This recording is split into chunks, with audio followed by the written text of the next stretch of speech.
It's a debate night on a Tuesday night. I almost said Friday. Tuesday we had night. pizza tonight. That's why. Boys are all here. Yeah. Slickster right next to me. Vinnie Mac is here. Rick Delgado's here as well. Debate night in America 2024. Welcome on in, everybody, on social media. Make sure you hit the like, subscribe to the channel. Share, comment, get involved tonight. A busy, busy night. We're glad you're here. Lots to do. As we get ready for 9 p.m. Eastern, Trump-Harris debate, presidential debate. Some calling it a historic debate. We'll see. Slickster, how are you? Doing good, Big D. Looking forward to a good night here? Absolutely. I don't want to see personalities. I want to see solutions tonight. That's what. Oh, okay. I like that. I like that a lot. Vinnie Mac is here. Vincent Buda. Mr. Buda, how are you? Yeah, I'm doing well, and I've been debating all week on Facebook, I want you to know. I think I'm 6-2 right now, yeah. Oh, that's not bad. Hold and serve.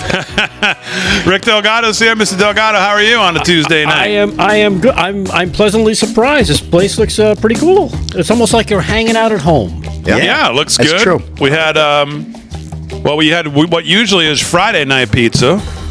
We had Tuesday night pizza. Yeah. With mozzarella sticks and what are those little round things called? Garlic knots. And then We were going to get you nachos Delgado, but Slick shut that down. And then Yeah, it wasn't in the budget. The budget was $80, so we were over budgeted. Yeah, the nachos were $34. The inflation in New York. Oh my Forget God, about you it. believe that? No, I don't believe it. $34 for nachos. I said, get out of here with this. That's You ridiculous. got some commissary here, though. It's quite impressive. Yes. It is. especially the beverage. And the water. Yeah, it's getting to you already, Delgado. I can see. That's good. What do you? I'm drinking coffee, just so everybody knows. Could be a long night. Vince is the designated driver. Vince got Dunkin' Donuts, so That wouldn't be the first time that he designated Yes. driver. Vin's playing it safe. I offered Vin to come over on Crazy Town side of town, but he didn't want to, so he said, "I'll To stick." say there's no tequila in the coffee. This is true. Speculating. It's Irish coffee. He said, "I'll stick with my Irish coffee." So, well, Vin, you haven't, to be serious, you haven't been here obviously all week, but we've been debating what tonight looks like. I don't know. I guess I've been a little different from everybody else. I've been in the camp that this could be. I mean, I think this could be a snooze fest, and what I mean by that is not on President Trump's side, but I think Kamala. I think the New York Times Siena poll on Sunday has really been a wake up call to a lot of people. We've been debating. We've said on the show that we think any bounce she had was before the DNC, and then she is cratering back to earth as people. Well, get reminded why, as a candidate, she never won a primary vote in her entire life, and she never polled higher than skim milk. And people are remembering that now. But I just think she's going to be so programmed tonight, especially with the mics muted, which, of course, they didn't want the mics muted because they figured Trump will look like a bully if the mics are not muted. They didn't get their way there. I have a feeling that she's going to be very programmed, memorized, like cram for the test the night before you take it.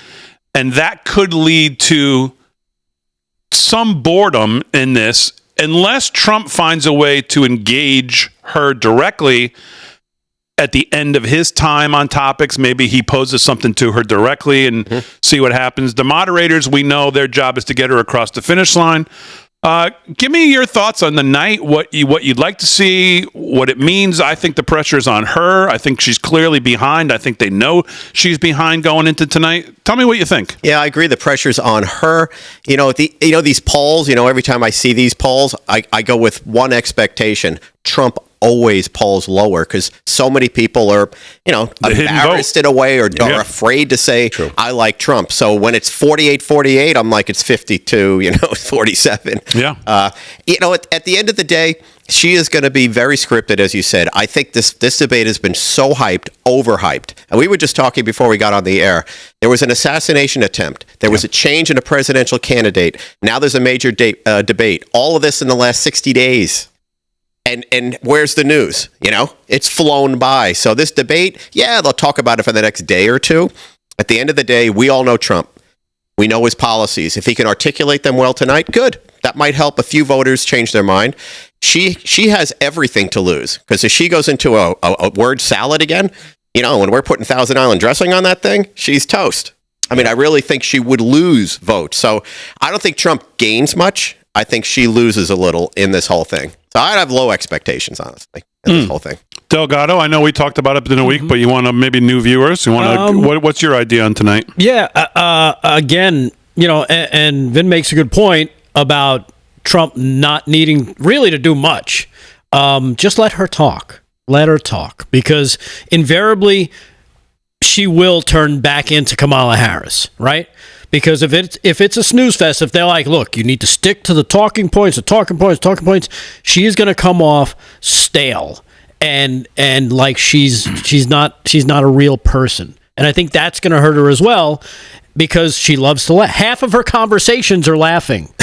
So when you take out that half, she's not going to have much to say. So if she can't laugh, she's gonna look terrible, because in the hand she's gonna have Ricky Bobby hands come up and she'll start using them like this. It might remind you of Joe Biden when he would do it, but basically because all of a sudden they don't know what to do. They're stuck. They're searching for words. And that's when you know she's in trouble. Look at how the questions. I'm looking forward to it. The questions on this debate are going to be key. I was thinking about this in the drive over. The moderator posing a question to her like they did on that interview she did, where they gave her the answer, where they're like, so, with immigration and the origins of it, you did a great job. What else do you think you do when you're in office? And then they'll say to Trump, you took the Pepsi taste test, you chose Coke. What's this about a drug problem? They'll go somewhere dramatic with this guy. And it's like, I can't answer that. That's a ridiculous question. That I see being the most impactful part of the debate. Yeah. Let's go into the chat. Gene on YouTube says, I know I shouldn't worry, but I am. It depends on the moderators. Yeah, I mean, we know we know what the moderators' positions are going in. Their job is to try to get her across the finish line whenever they can. I'm sure that she has an idea of what the questions are already. So we have an idea of what the moderators are going to do. As far as Trump goes, I think what Slick said, wants to hear about solutions. The part of the Siena Times New York poll that I think has them worried, as I've said now multiple times, is the not necessarily the percentage, 48-47 Trump. It's the underlying data. When they asked this poll, how many of you likely voters feel like the country needs absolute change? 68% said yes. That's a staggering number for a poll like that. Huge. Yeah, huge. When you look at that number, and then you look at her, it's hard for her to make the case that she represents in any way change. Now, the best news of the day, speaking of to this point, did you see this? Remember we've been saying she hasn't had policy on her website? Did you see the news today? Yeah. Oh, yeah. So she puts policy on the website, and someone went and looked at it and looked at the source code. Did you hear this? You'll appreciate this. Yeah. They copied and pasted it from Biden's campaign website and posted it on hers. And the source code showed all the Biden campaign, code still in there. So they couldn't even do anything original. They couldn't just go in it said, I'm with Joe in there. Joe! Right. Joe is the king of plagiarism. Oh, you remember he's been tossed out of something, and now she's plagiarizing the plagiarizer. Exactly. So she doesn't represent change in any way. No. And, President Trump, I think it's not easy. None of this is going to be easy, although he's as good at this as anybody else. Can look at the camera, talk to the American people, which I hope he does, and say, if you want change, your candidate is me. I represent change. I'm the only person up here that represents change. She represents what's happened for 4 years. If I'm him, and I know that, by the way, I bring that up today. Right. Her website, I'll copy and paste it from the Biden website. Yeah. Just bring it up, because in no way does she represent change. And she's calling for change in her campaigns. She's saying, we need change. Wait a minute. We just had 3 years with you, 3.5 years. What's the change that we need? I heard a commentator on CNN today say, she's running on joy. And I'm like, well, that's all we heard of the DNC, right? Joy. How is this? Make America great again. Think about that phrase for a second. Ronald Reagan ran on that. That was Reagan's platform. He didn't say make America great again. Bill Clinton did. So they've turned Make America Great Again into this horrible, horrible thing. And then her retort to that. Because they don't say it, Vin. They say MAGA. Yeah, they say had MAGA, to say it out loud. As a slang. Right. If they had to say it out loud, it'd be different. Exactly right. Right. But then you've got the competition saying, Joy. It's the dumbest thing I ever heard, with all these Hollywood tastemakers all around her, all these strategists around her, and she's talking about joy, which sounds like a personal lubricant. Frankly, it's not a saying. It's terrible. Yeah. Well, that's like her policy ideas, right? I heard, and I'm trying to find them now because I could read some of them if I could find the list. But basically, her policy positions are platitudes. There's really, it's not a policy. It's a wish list. Hey, we're going to lower this. Okay, how? She's not going to be able to tell you. The policy is how. She can't tell you. The policy will give you the end result. Right. That policy is what we want to hear. Yeah. What is going to lead to lower inflation? What is going to lead to lower housing costs? What is going to lead to lower gas prices? Tell us what those policies are. Don't just say you want to lower them. Everybody wants to lower them. I want to win the lottery. Right. Okay. Explain what the policy is that will get us there and not hurt us as you try and get us there with a Green New Deal hoax, because that is already proven that's not going to get us there. So I'll keep looking to see if I can find her. Oh, she wants to strengthen Social Security and Medicare. That's one. That's a policy, according to Joe Biden originally, and now Kamala Harris. Sounds more like a wish list. It's a platitude. It's a wish list. It's something. It's like, hey, I'd like a new car. All right, how are you going to get there? Right. I don't know yet. Well, that's the same thing with strengthening Social Security and Medicare. Woo! I'd like to lose 10 pounds. How are you going to get there? I don't know. But you're making the wish. Exactly. That's all this is. These are not policies. And, of course, there's another one here. Tax the rich. Ever popular. It's in quotes, too. Yeah. Because that's always a good one. That's terrible. You know what? From a person who says, we're going to give $4,000 a month in benefits to illegals, while Social Security recipients, the average is $1,200. Think about that. I'm okay with that. This is the same person who's going to save Social Security and Medicare. I mean, I don't collect Social Security, and hopefully one day it's still there. But my goodness, people live on this, and they're giving $4,000 a month to illegals for benefits. It's outrageous. How they're getting away with this is beyond me. Hopefully tonight they get exposed a little. She went on one of her campaign people, this dunce that I saw this morning, and when I was doing my morning stream, he was on some show this morning. I think he was on with Dana Perino. Another dunce, huh? And we were watching it. Well, this same guy went on actually on ABC, of course, who is actually sponsoring the debate tonight, running it, moderating it. And then shockingly, the ABC News host said to him, does Kamala Harris still support taxpayer-funded sex change operations for illegal aliens, and does she still want to defund immigration enforcement? Which I think this host will probably be fired by tomorrow. And the campaign manager said, yeah, I'm not answering that question. Oh, okay. Yeah. Someone on CNN said, wait, does she really say that? Yeah. They didn't even know she really said that. Think about that lack of information. Yeah. What it was, and I don't know if we have the clip because I sent it in, but I'm not sure if we were doing clips tonight. Okay, don't worry about it then. But it was on CNN. They did this deep dive into her ACLU questionnaire that they sent there. And not only did she check the box and say yes, she actually wrote in some of these things. Oh, comments. And for like 3 minutes, CNN is basically kicking her in the face with her own words about the stupid stuff that she supports, including getting rid of ICE, defunding ICE, releasing all immigrants from detention centers, closing down detention centers, and wanting the American people to pay for, you guessed it, like you just said, transition surgery for migrants who might think, well, I'm a chick today or I'm a guy today. Yeah. So these are all the things she stands on. And, you know, what got me was CNN did it. Why is CNN going after us? That's my question. Because remember, for the first debate, which was on CNN, we were all surprised, like, CNN actually asked real questions. This was surprising. They didn't really go where we thought they'd go, and maybe it's because everybody's been hyper focused watching this. They didn't want to be like, look, we can't tank this too much for this guy. We got to at least try and seem fair. I have a theory on that. And now ABC might be might be having to go through the same thing because, oh my goodness, everybody's going to be watching this. This could be the only debate. We can't come off as laughingstocks. I hope that's the case. This is David Muir. Is he the moderator? There's two moderators. Is David Muir one of them? I said this a while ago. Yeah. People, of course, thought I was crazy. I don't know. Of all the people on ABC that could do this, of course, little Georgie would be a disaster.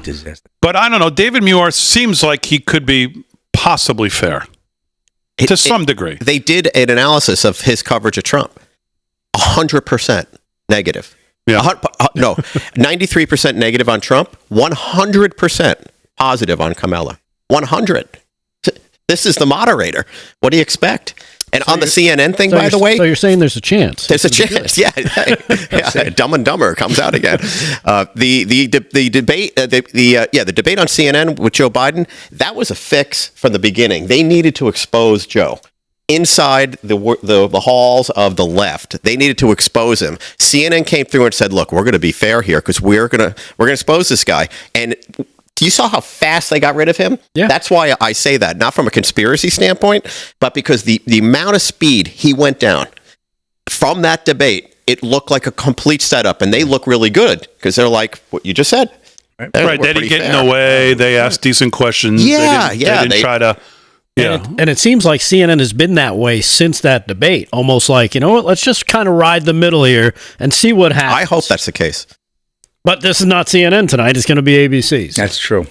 Well, so what? I mean, I guess that leads me back to what we've kind of been debating. The moderators are going to ask whatever questions they're going to ask.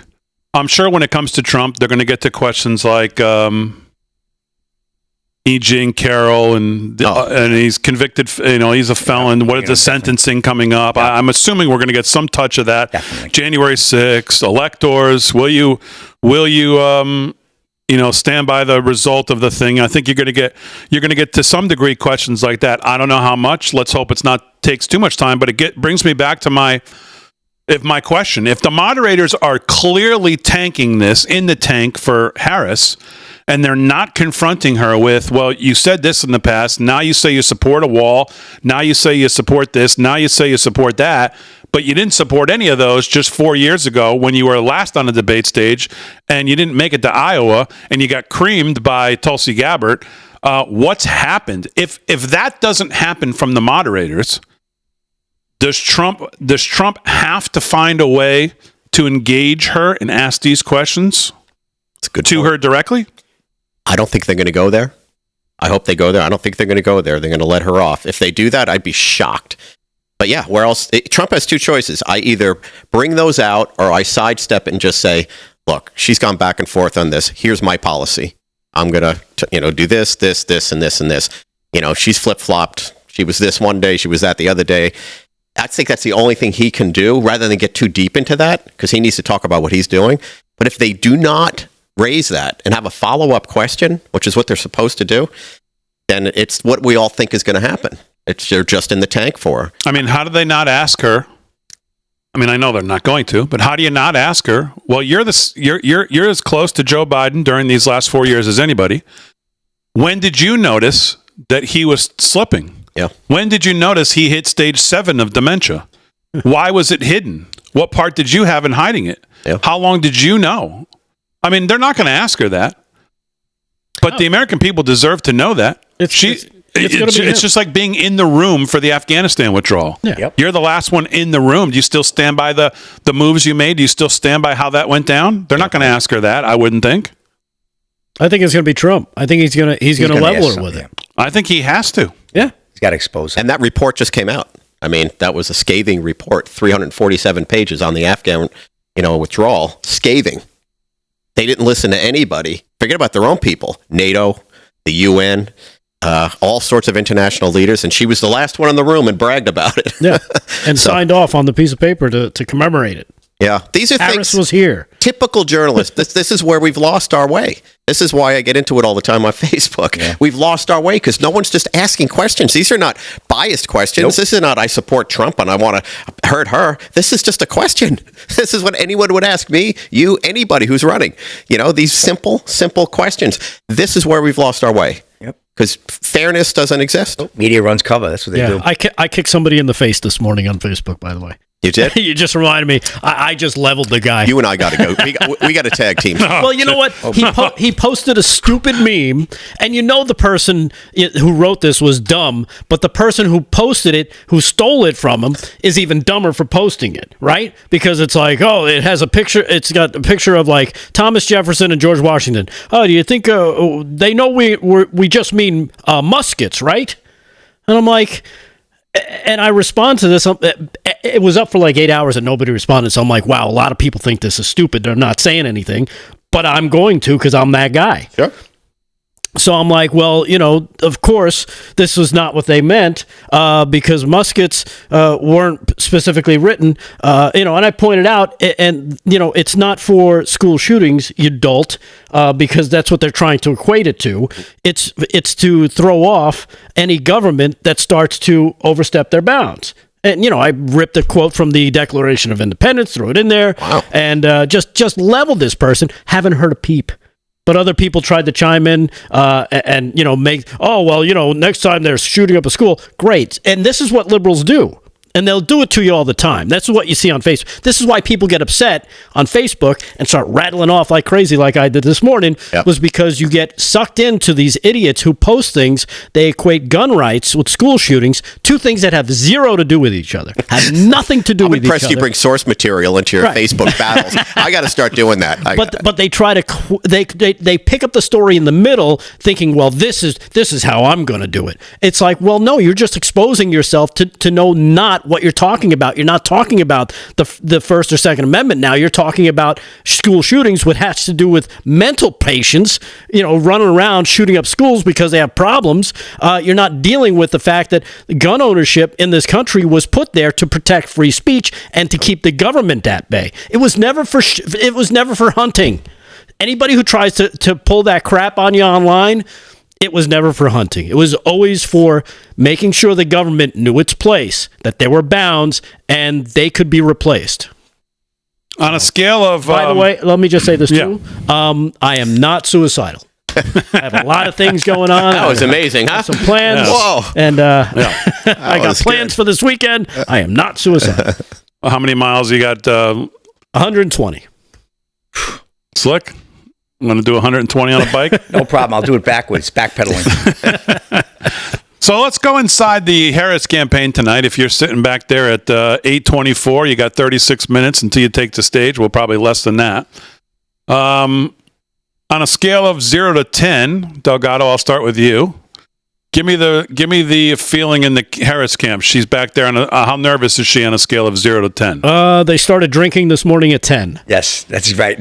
So you put her at 10? Yeah. Vin? I have to say an 8 to 10. She's not good on her feet. They know it. So, yeah, you got to be nervous. And, she's on national TV. Stage fright. It's a lot going on there to remember things. She hasn't done a debate in how many years? I'm not at a 10, though. I'd probably be more at an 8. 4 years? Yeah, 5 years, 4 to 5 years, whatever it was, when she was on with Tulsi Gabbard, when Tulsi Gabbard kneecapped her. Yeah.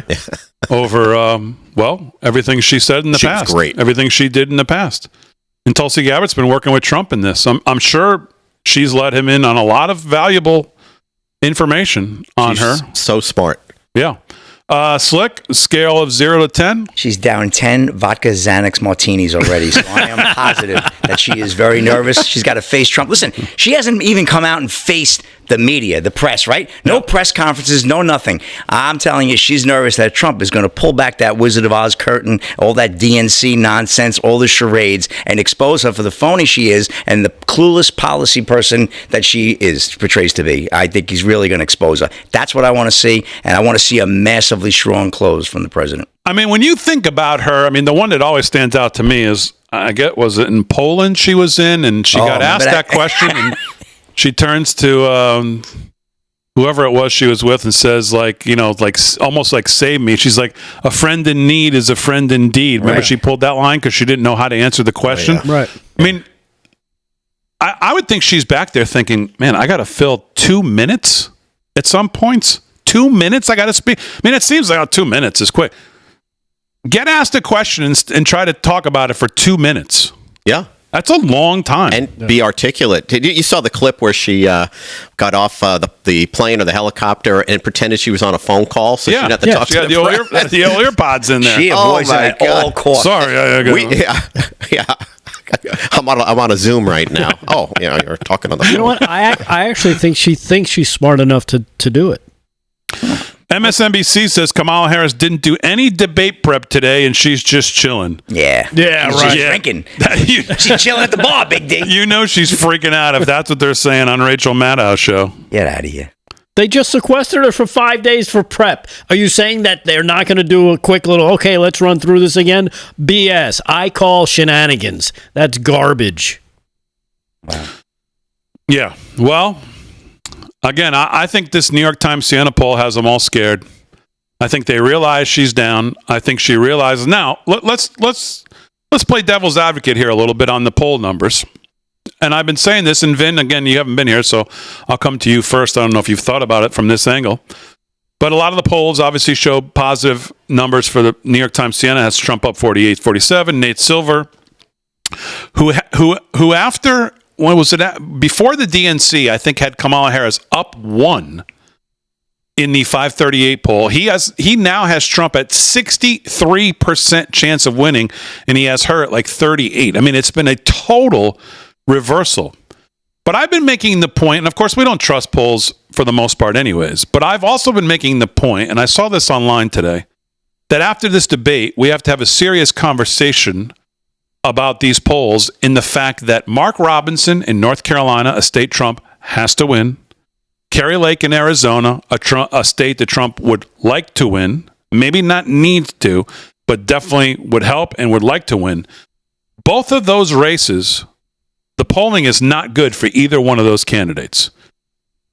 So are we to believe that Trump has a very strong chance? Now, a lot of these polls have Trump winning all the swing states. That would include both of those.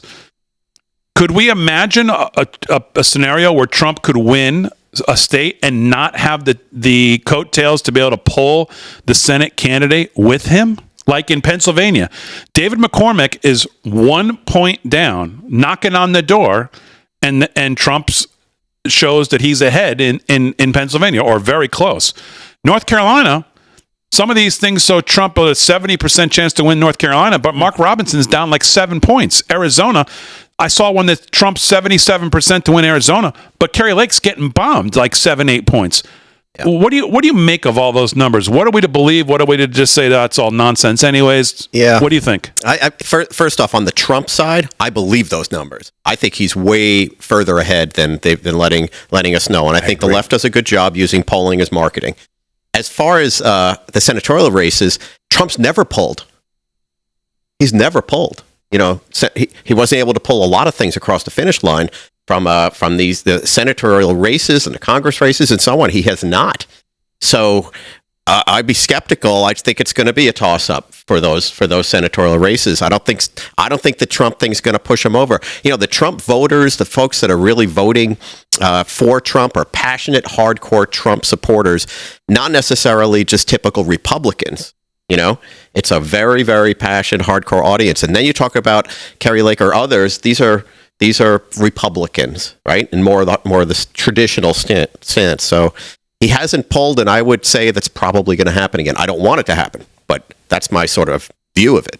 He's way up, but he may not pull the rest of them through. The other thing I think we should talk about, and I'll get your guys' feelings on this, because we've kind of all lived through the JD Vance's weird thing, but let's face it. I think underneath all of this, throughout this, JD Vance has been very effective. Very effective. He has not gotten the due. I don't think he gets the due, and I'm not surprised that he gets any congratulations or he gets that he's effective. The media won't talk about it. But I think when you look at the Rust Belt, when you look at the reason he was picked, you look at where he's from, you look at the states that are going to matter there, and you look at what he's been doing consistently on message, getting out there. I think JD Vance has not gotten the credit that he probably deserves. He got off to, we saw him a couple times early on, and the speech seemed a little shaky. Probably looking back, it was understandable, just getting started. Yeah. But I think, he probably deserves more credit for the numbers and the setup that it looks like we have with this team going into the final stretch here of 50 days. Yeah. I think Vance has been very effective. He can articulate policy as well as anyone I've seen. Yep. He is very straightforward. Him debating Waltz or Harris, if she were VP, running as VP before, he would have filleted her. Yep. He's exactly what Trump should do. Exactly. If he goes against Waltz in a debate, there's no contest. He's one of the most articulate guys. Trump made it, I think. There were some bumps, but I always thought it was a great pick. One, because his messaging was so concise. Trump can float around a little. We know he can go off script a little. He can get, going to do figure eights when he's talking. But JD, no way. He's on point. He's excellent there. And frankly, I would just put him out there as if he's running for president in all these states. Let him do these things himself. Yep. And Trump's been doing that. You got to give him credit there. He's recognizing some of that. So he is a huge asset. By the way, I'd love to see a debate with Waltz and him. Well, I think we're going to get one. Oh, good. I think there's one isn't there one in October? Should be. Yeah. Scheduled Supposed to be. between those Gotta two. be. Yep. We'll be doing it right here. That's we'll be going to here. be fantastic. So. Delgado, what do you think about Vance and all that stuff? I think he's been doing a very effective job. I mean, he wasn't my first choice. I was really a big, supporter of Byron Donalds coming out of Florida. But I understand. All right, you go with Ohio. You need Ohio. Florida's kind of locked up. All right, I get it.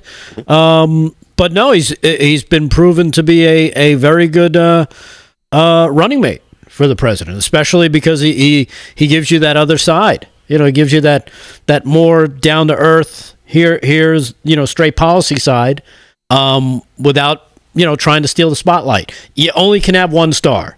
There's only one Batman, and he's Robin. He knows his role. So there you have it. That's good. And there's never a chance that anyone was going to be even a semi-Batman with Trump. I mean, Trump's going to. No. He's going to be Batman all the time. I mean, that's what Kamala was worried about with Josh Shapiro, because Josh Shapiro He's strong. would fillet her. Yeah, quite frankly, he would blow her out of the water. Yeah. Fender Bender on the Rumble chat wants to know: do you have 6 toes? You know what? I've been staring ever since he wrote that, and I'm looking. No, I have 5. You sure? I'm positive. They're just very long. They're long toes, Fender Bender. Well, size 14, so yes. So it's like there's probably like 8. There's not 6 there. I can see why you think there are, but there's not. Here, how about this? There's enough. Pay attention to what we're saying. They look like camel toes. There's enough for. There's enough meat there for like 8 toes on one foot. Every time we do a debate night, people are focused on my legs and now my toes. Well, Yeah. you wear flip flops. Well, I mean, I want to be comfortable. We're going to be here for 3 hours talking about this stuff. So, I mean, what the heck? Come on. Come on. Come on. Do they sell any men's shoes in those sizes? These are men's shoes, Delgado. They're very fashionable. They just wouldn't work on pedaling on a bike for 120 miles. So, did you guys know that ABC decided to help Harris out tonight already by making her a custom-made podium? Yes. It wasn't a little smaller. They made it smaller. I thought I noticed Significantly one podium smaller was a than little Trump's. smaller. Because she wanted a riser. This is one of her requests. Yes. She wanted a riser, Are and you they're like, kidding "We're not giving you a riser." That doesn't sound fair to me. They're obviously worried about the Doesn't sound whole. fair. They're obviously worried about the theatrics of it and how she looks next to him, which is if she puts on if she tries to play the strong man or the strong woman. Excuse me, I'm speaking. She did that in the. That's out. I'm the prosecutor here. In the yeah, you're right. I'm the prosecutor. Yeah. Right, we're gonna get any of that tonight from her. Is she gonna try to pull the? Yep. Look how strong I am. That's one of her stronger Possible. moves. The fact she won't be able to do it. That's why I love the mics going off. Well, they tried to get out of it. Yeah. Well, that's why. That's one of her best moves. Of course, they wanted Trump. They figure open mic, Trump ends up not being able to control himself, looking like a bully. Yeah. Right. Which again leads me back to, and I hope I'm wrong at the end of this, that this could end up. I think this has real potential to be a snore fest. But I really do. That was the potential for the first one with Joe Biden, because you're not going to get Trump. But that's like literally like he could fall asleep. But I mean, or die. But I don't think it's the same way as what we expected with Biden. I mean, Biden, we literally went in thinking, can this guy even stand up for 90 minutes? Yeah. Right, but that was us. That was like a lot of people. Most of America that doesn't hyper focus on this stuff they were the ones that were dumbfounded. They were the ones that were blindsided. Especially by when it. Trump we said- were like, we saw that coming. I don't think he understands what he said. I don't know what he said right there. I don't think he knows what he said. That was just. It was over at that. I've seen it you was swing. over. I know you swing. Oh, that was a great moment. For me. That's still the moment of seen all you moments. swing. I know you. Is the golf debate. I've seen you. I know you swing. I've seen you swing. I've seen you swing. I know you swing. You're not a 6 handicap. that And then he quickly an old Rick pivots Astley. to 8 handicap. that for me was the best. So. Well, if you're just joining us, welcome on in live from Studio 6B. Just a chill, relaxing debate night watch here. We're going to join Rav coverage. Rav is in their pre-debate coverage right now as well, I believe. I think we have that on somewhere in the studio, maybe behind me, so I can't see it. But we're gonna join Rav at some point here in this opening hour for comments in prep of the debate, and then at 9:00. Rav will have the debate simulcast where you can watch it, and we're going to have the debate on right here in front of us, and we're going to give you live reaction commentary to the debate as it happens. So the best of both worlds would be, I guess, to double screen. You want to double screen the debate and have up Rav, and then have us and double screen it. And ABC will be piping us in for commentary as we go through this. Will they hear us? Will Carmella and Trump hear our commentary and give them the pointers that they need? Yeah, I don't know if that's going to happen. I'd love that. Did you just call her Carmella? Carmella. What is she, a soprano now? Carmella, I've been watching Soprano videos. That's why on Facebook, is they're bringing them back of the movie or whatever. By the way, Damon, Barb JS1 on the Rumble chat, I believe she's asking saying that you have cute Flintstone feet. Thank you very much. By the way, all the coverage tonight on Rav and our coverage is all brought to you by TrumpKnifeSet.com. I want to make sure I mention them. Great people. TrumpKnifeSet.com. Check them out. Where is this thing? I think it's TrumpKnifeSet.com. I think I just said that. Absolutely. TrumpKnifeSet.com. Check them out.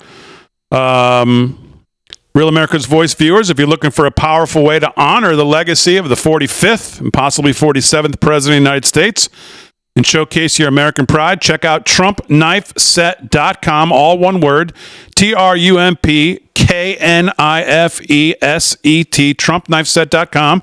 We're excited to introduce you to the Trump Knife Collection, an exclusive limited edition series of collectible knives that every patriot will want to own, only available at TrumpKnifeSet.com.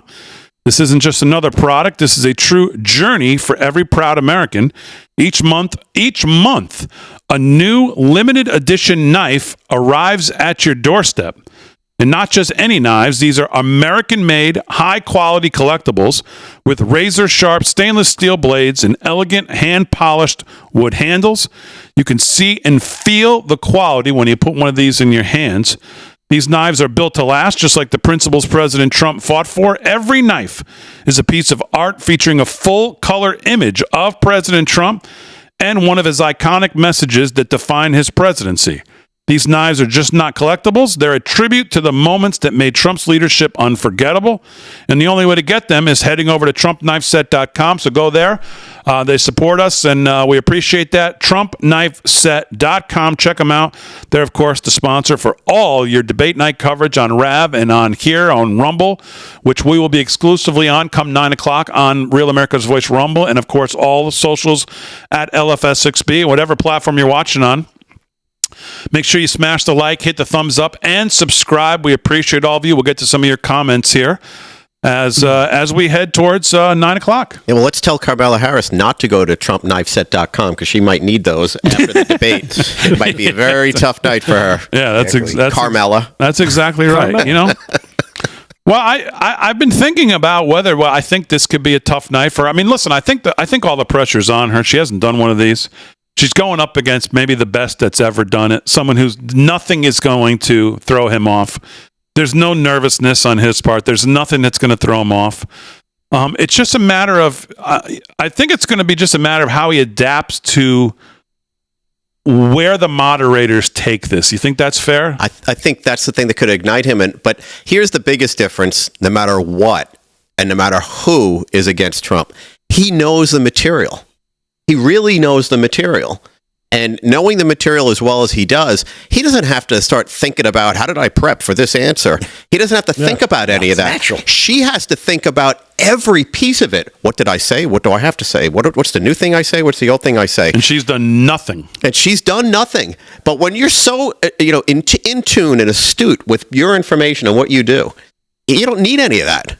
You can just sit there and say, what do you want to talk about? The fabric of who he is. It's in his fabric. And that's why I think he's so special, because unlike all these politicians that don't really know, they're given some talking points, and some might know a little of one particular area. This guy knows his stuff. Any subject. I've never heard him stumped, frankly, on anything. I've always said his ability to get in and out of subjects is quite amazing. Yeah. And think about what he's done.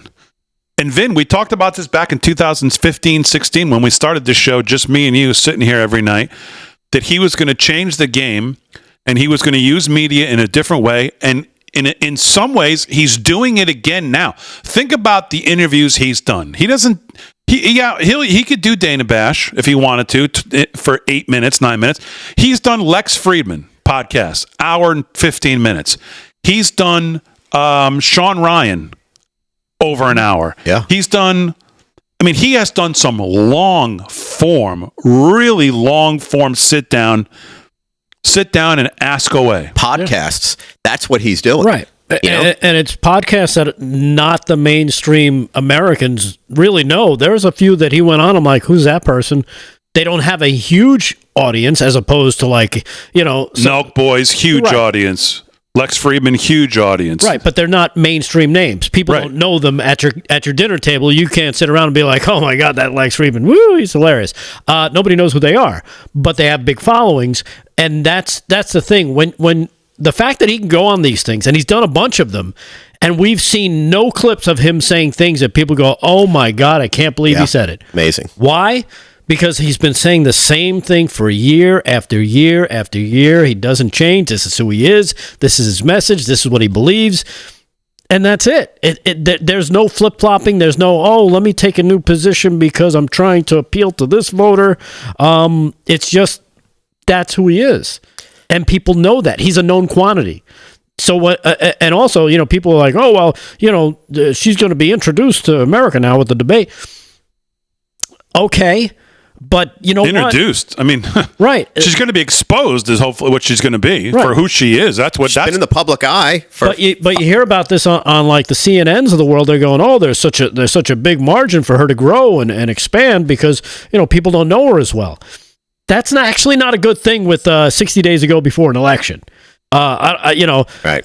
Well, and again, and that goes back to the New York Times Siena poll. 68% of people said they think the country needs change. Yeah. And then a huge number of them said I think it was like 64% said, we feel like we need to know more about our policy positions before we could pull the trigger for her. That is huge numbers. That has to be the most alarming thing that they could not have seen coming. Yeah, that's why you plagiarize a website and you put it up. I mean, it's pretty simple. But you brought up a good point, because I remember vividly us sitting here having that conversation, and we debated about hundreds of millions of dollars from Hillary against social media, right? Which is what Trump did really well. And now the amazing thing is, and I think you're just so spot on with this, is that these sort of abstract podcasts, which are mainstream now, they're not, they may be, huge audiences, medium audiences, whatever. They're hitting niches. They're all more than what the nightly news is getting. Oh, definitely. By millions. So it's a great strategy to be intimate now with the voter. I think that's what he's doing so well. And the social media thing, it's over. It's too divided in social media now to really have. You just have people arguing. Back when we were talking, when he first came down the escalator and did all that stuff, it was, virgin territory. But I still think joy is just a great thing to have, and it's a good thing to talk about. And 1-800-JOY personal lubrication if you're watching here at home. Make a note of that. Yeah, I see. Tom Cotton was just on ABC. Now Josh Shapiro's on. I don't know. Josh Shapiro. I mean, I don't know. There's got to be part of him that's sitting back every night going, "Phew."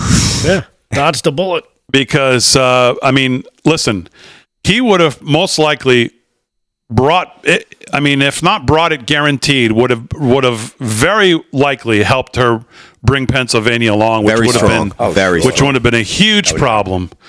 He's very he's very polished. I mean, I can remember the day that I heard it was Waltz. I could not believe it. But again, his last name's Shapiro, and we know where this party's at, and they just could not put a Jew at the top of the ticket in today's Democrat Party. Terrible. They just couldn't do it. Terrible. They couldn't lose the Hamas wing of the party, which is up there in Dearbornistan and every other place. They just couldn't do it. But this guy, and we're watching him right now on ABC, he would have been a huge problem. I mean, to think about getting Richard Simmons instead of Josh Shapiro as we did in Tim Waltz. I mean, it's just really an unbelievable What do you break. think of New York, based on that Jewish comment that you made? What Josh Shapiro would have been a great pick for most states, particularly for Pennsylvania. But here in New York, and last time we talked about this during 216 and 220, we thought Trump might have had a shot at New York. It was a long shot. With what's gone on here. Well, these guys think everything's in play. I don't. You don't think New York's in play? No. I mean, something had to have shifted in New York a little bit because that whole Jewish city vote has to be. I mean, maybe not all of them. I mean, Vin, you would think. I don't disagree that you would think some of these places could be in play, but when you think about, and this is what I said early on when they were putting resources into New York, New Jersey, Minnesota, and listen. Again, I hope I'm wrong. I hope but I mean, you lost New York by 66 percentage points last time. If you lose it this time by 30, you go, hey, we gained 30. Right. But you lost by 30. Yeah, what's the point? It's still a long shot. I just think this Jewish vote. I have so many Jewish friends. When I get into this stuff on Facebook, I always sit back and wonder, how are they still supporting these people? All right, we're gonna join the RAV coverage of the pre-debate here in a second, and then obviously we'll be back, but we're going to join Rav here in a second. Aaron, just let me know. Yeah, I got a quick question for you, Damon, from... where is she? My battery's fixed. No, just hold on, Delgado. Okay. Just stand by. We're setting up. Okay. You can see their preview program? Yep. Okay. Let's make sure you can hear them. Who? You got them in your ear, Dan? Yep. Good.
Yeah, good evening, everybody. Well, nice to be with you on what's we think could be a historic night. I've heard a little bit of what you guys have been saying.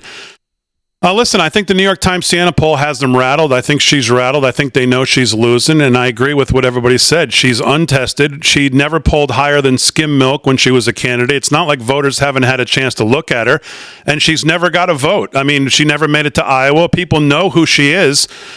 She's going up tonight against the best maybe to ever do this. He's not going to be rattled. I think I think on a scale of 0 to 10, as far as nervousness for her, it's got to be a 10. She's done no interviews. He's done. We were just talking in our pre-debate coverage here. You think about what President Trump has done. Lex Friedman podcast, Sean Ryan podcast, hours upon hours upon hours of new media sitting down, going through every issue, in and out of every issue for hours upon hours with these people. Ask me anything. He can go in and out of everything. What has she done? She's done absolutely nothing. She had to take her service dog with her to do even Dana Bash at CNN. So listen, the only thing that I'm worried about tonight that I think this could turn into a snooze fest is because it's like the kid who crams for the test on Monday morning. I think she's going to be very robotic. I think she's tried to memorize things that she's going to be asked. I think the moderators know they have to try to get her across the finish line. I just think she's going to be very programmed. I think President Trump might have to try to get stuff out of her by maybe posing some questions to her himself. But listen, as far as that New York Times Siena poll, when they were asked, 68% people in that poll said, we think the country needs change. There's no way she can stand up there tonight and represent any kind of change. When you copy and paste your policy positions that you put on your website today, when you copy and paste it from Biden's old campaign website and you get caught doing it, you can't say that you represent change. And I hope President Trump looks in the camera tonight to the American people and says, 68% of you in the New York Times Siena poll said you want change. I am the only candidate here that represents change. You want change in your gas prices. You want change in your energy prices. You want change in your savings and going up, your credit card bills coming down. I'm the only one standing up here that can do it. And that's what I hope he does tonight.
All right, we're clear.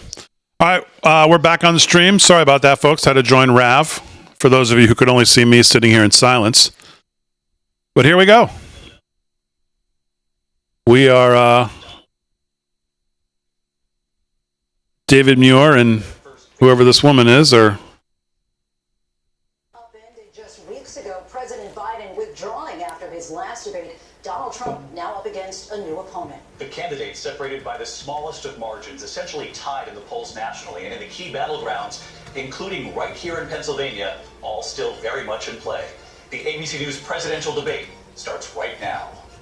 This guy looks like he's starched and cleaned his face perfectly for this. I'm going to steam and starch my face before we get going. oh man, I guess I'm wrong about Muir. Huh? I thought Muir could be maybe somewhat. I don't know. That's what I read today. He got sucked in by his devastating good looks. He's he is pretty good looking. Good evening, I'm David Muir, and thank you for joining us for tonight's ABC News presidential debate. We want to welcome viewers watching on ABC and around the world tonight. Vice President Kamala Harris and President Donald Trump are just moments away from taking the stage in this unprecedented race for president. And I'm Lindsay Davis. Tonight's meeting could be Lindsay Davis and David Muir asking the questions. For Vice President Kamala Harris, this is her first. We'll see right out of the box what we get from these two. First question, I'm very handsome. Let me see what I'm going to ask How next. handsome do you think I am?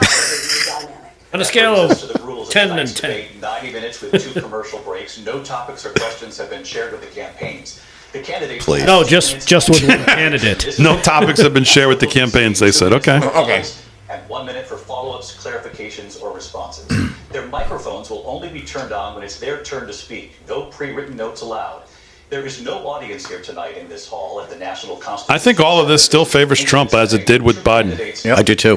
I do too. President Trump won the coin toss. He chose to deliver the final closing statement of the evening. She looks thrilled Vice about President that. Harris selected the podium to the right. So let's now welcome the candidates to the stage. Vice President Kamala Harris and President Donald Trump. Okay. All right, here we go. Comes the walk. Let's see. She comes out from the right. He comes in from the left. Oh, she went over. So she went over to him to shake hands. That's good. That's a good move by her. That is a good move. It's wonderful to have you. It's an honor to have you both here tonight. Thank you. Good evening. We are looking forward to a spirited and thoughtful debate. So let's get started. I want to begin tonight with the issue that voters repeatedly say is their number one issue, and that is the economy and the cost of living in this country. Economy is topic number one. President Trump were elected 4 years ago, and your opponent on the stage here tonight often asks his supporters, are you better off than you were 4 years ago? When it comes to the economy, do you believe Americans are better off? That's a good first question. So I was raised in the middle class. There's the hand still got. I'm actually the only person on this stage who has a plan that is about lifting up the middle class and working people of America. I believe in the ambition, the aspirations, the dreams of the American people. And that is why I imagine and have actually a plan to build what I call an opportunity economy. Because here's the thing. We know that we have a shortage of homes and housing, and the cost of housing is too expensive for far too many people. We know that young families need support to raise their children. Nerves. I intend on Very. extending Can tell right away. I know. For those families of $6,000, which is the largest child tax credit that we have given in a long time, so that those young families can afford to buy a crib, buy a car seat, buy clothes for their children. My passion, one of them, is small businesses. My mother raised my sister and me, but there was a woman who helped raise us. We call her our second mother. She was a small business owner. I love our small businesses. Sure. My plan is to give a $50,000 tax deduction to start up small businesses, knowing they are part of the backbone of America's economy. My opponent, on the other hand, his plan is to do what he has done before, which is to provide a tax cut for billionaires and big corporations, which will result in $5 trillion to America's deficit. My opponent has a plan that I call the Trump sales We should get tax. that number. I love how they're worried about the deficit when they talk about their opponent's tax cuts. On everyday goods that you rely on to get through the month. Economists have said that Trump sales tax would actually result for middle-class families in about $4,000 more a year because of his policies and his ideas about what should be the backs of middle-class people paying for tax cuts for billionaires. President Trump, I'll give you 2 minutes. First of all, I have no sales tax. That's an incorrect statement. She knows that. We're doing tariffs on other countries. Other countries are going to finally, after 75 years, pay us back for all that we've done for the world. And the tariff will be substantial in some cases. I took in billions and billions of dollars, as you know, from China. In fact, they never took the tariff off because there was so much money they can't. It would totally destroy everything that they've set out to do. They're taking in billions of dollars from China and other places. They've left the tariffs on. When I had it, I had tariffs, and yet I had no inflation. Look, we've had a terrible economy because inflation which is really known as a country buster. It breaks up countries. We have inflation like very few people have ever seen before, probably the worst in our nation's history. We were at 21%, but that's being generous because many things are 50, 60, 70, and 80% higher than they were just a few years ago. This has been a disaster for people, for the middle class, but for every class. On top of that, we have millions of people pouring into our country from prisons and jails, from mental institutions and insane asylums, and they're coming in and they're taking jobs that are occupied right now by African Americans and Hispanics, and also unions. Unions are going to be affected very soon. And you see what's happening. You see what's happening with towns throughout the United States. You look at Springfield, Ohio. You look at Aurora in Colorado. They are taking over the towns. They're taking over buildings. They're going in violently. These are the people that Xi and Biden led into our country, and they're destroying our country. They're dangerous. They're at the highest level of criminality, and we have to get them out. We have to get them out fast. I created one of the greatest economies in the history of our country. I'll do it again and even better. We are going to get to immigration and border security during this debate, but I would like to let Vice President Harris respond. I mean, she never even attempted to answer the actual question. Let's talk about what Donald Trump left us. Oh. Donald Trump left us the worst unemployment since the Great Depression. Donald Trump left us the worst public health epidemic in a century. Donald Trump left us the worst attack on our democracy since the Civil War. And what we have done is clean up Donald Trump's mess. What we have done and what I intend to do is build on what we know are the aspirations and the hopes of the American people. But I'm going to tell you all in this debate tonight, you're going to hear from the same old tired playbook, a bunch of lies, grievances, and name-calling. What you're going to hear tonight is a detailed and dangerous plan. See, this is all rehearsed. Yeah. That the former president Word intends for on word, implementing if he by the were way. elected again.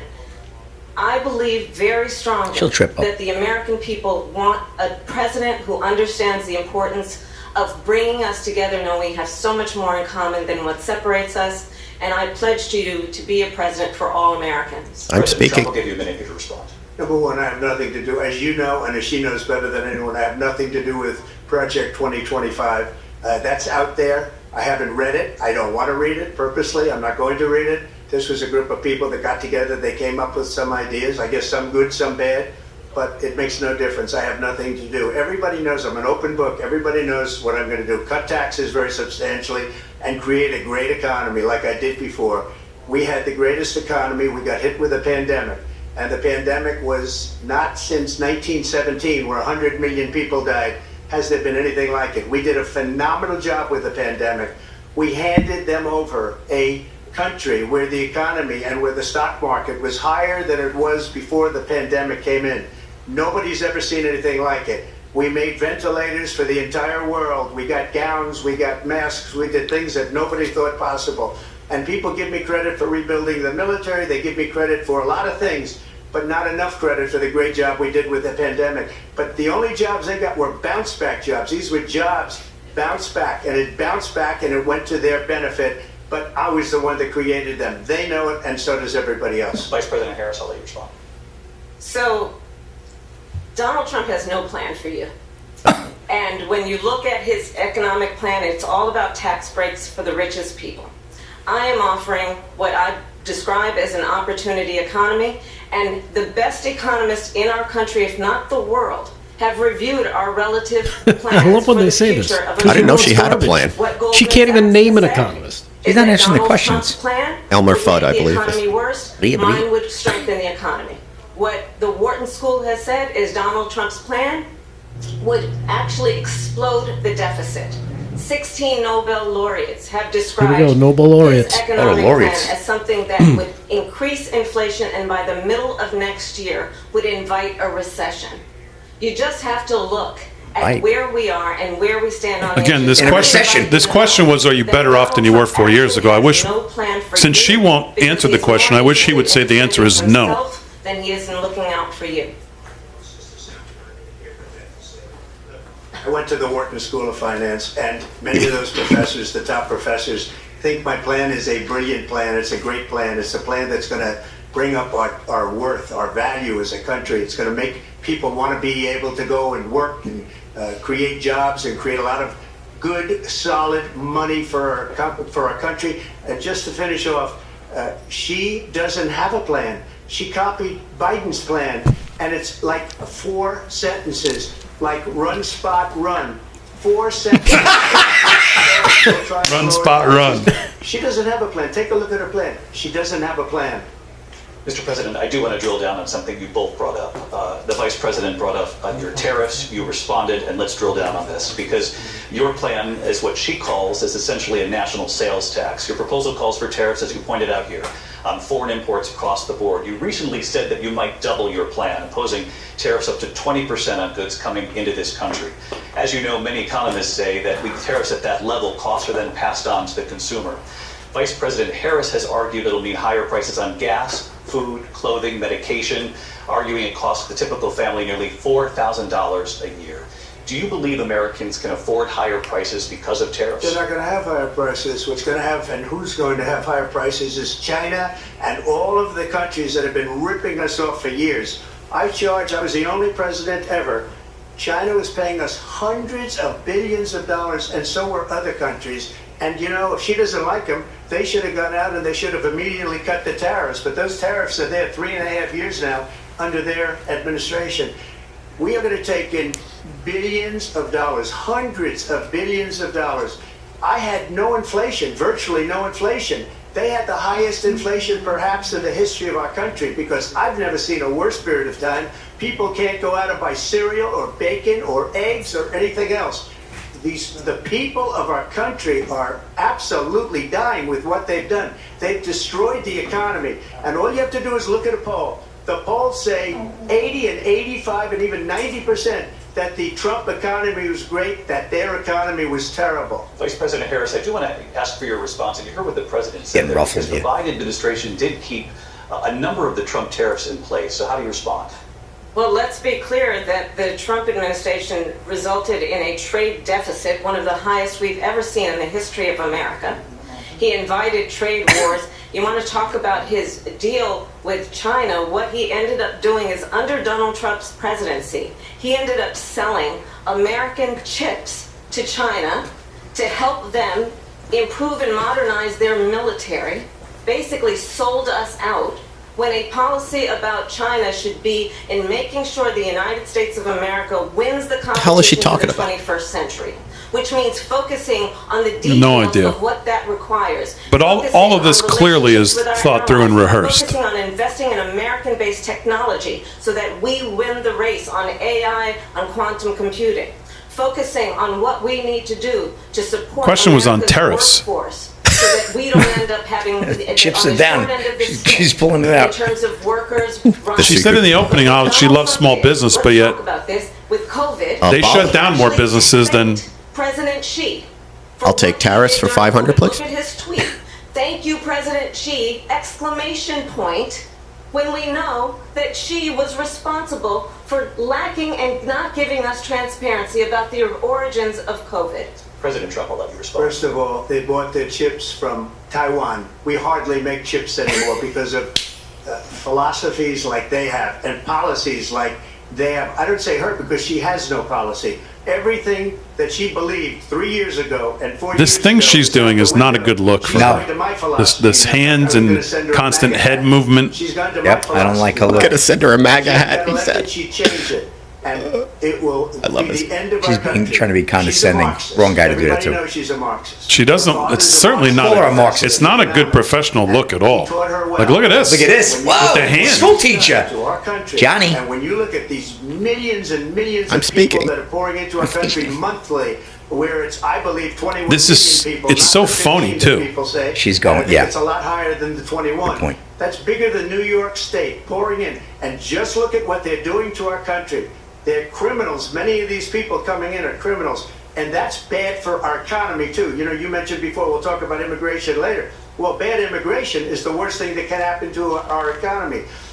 They have, and she has, destroyed our country with policy that's insane. Almost policy that you'd say they have to hate our country. President Trump. Thank you. Lindsay.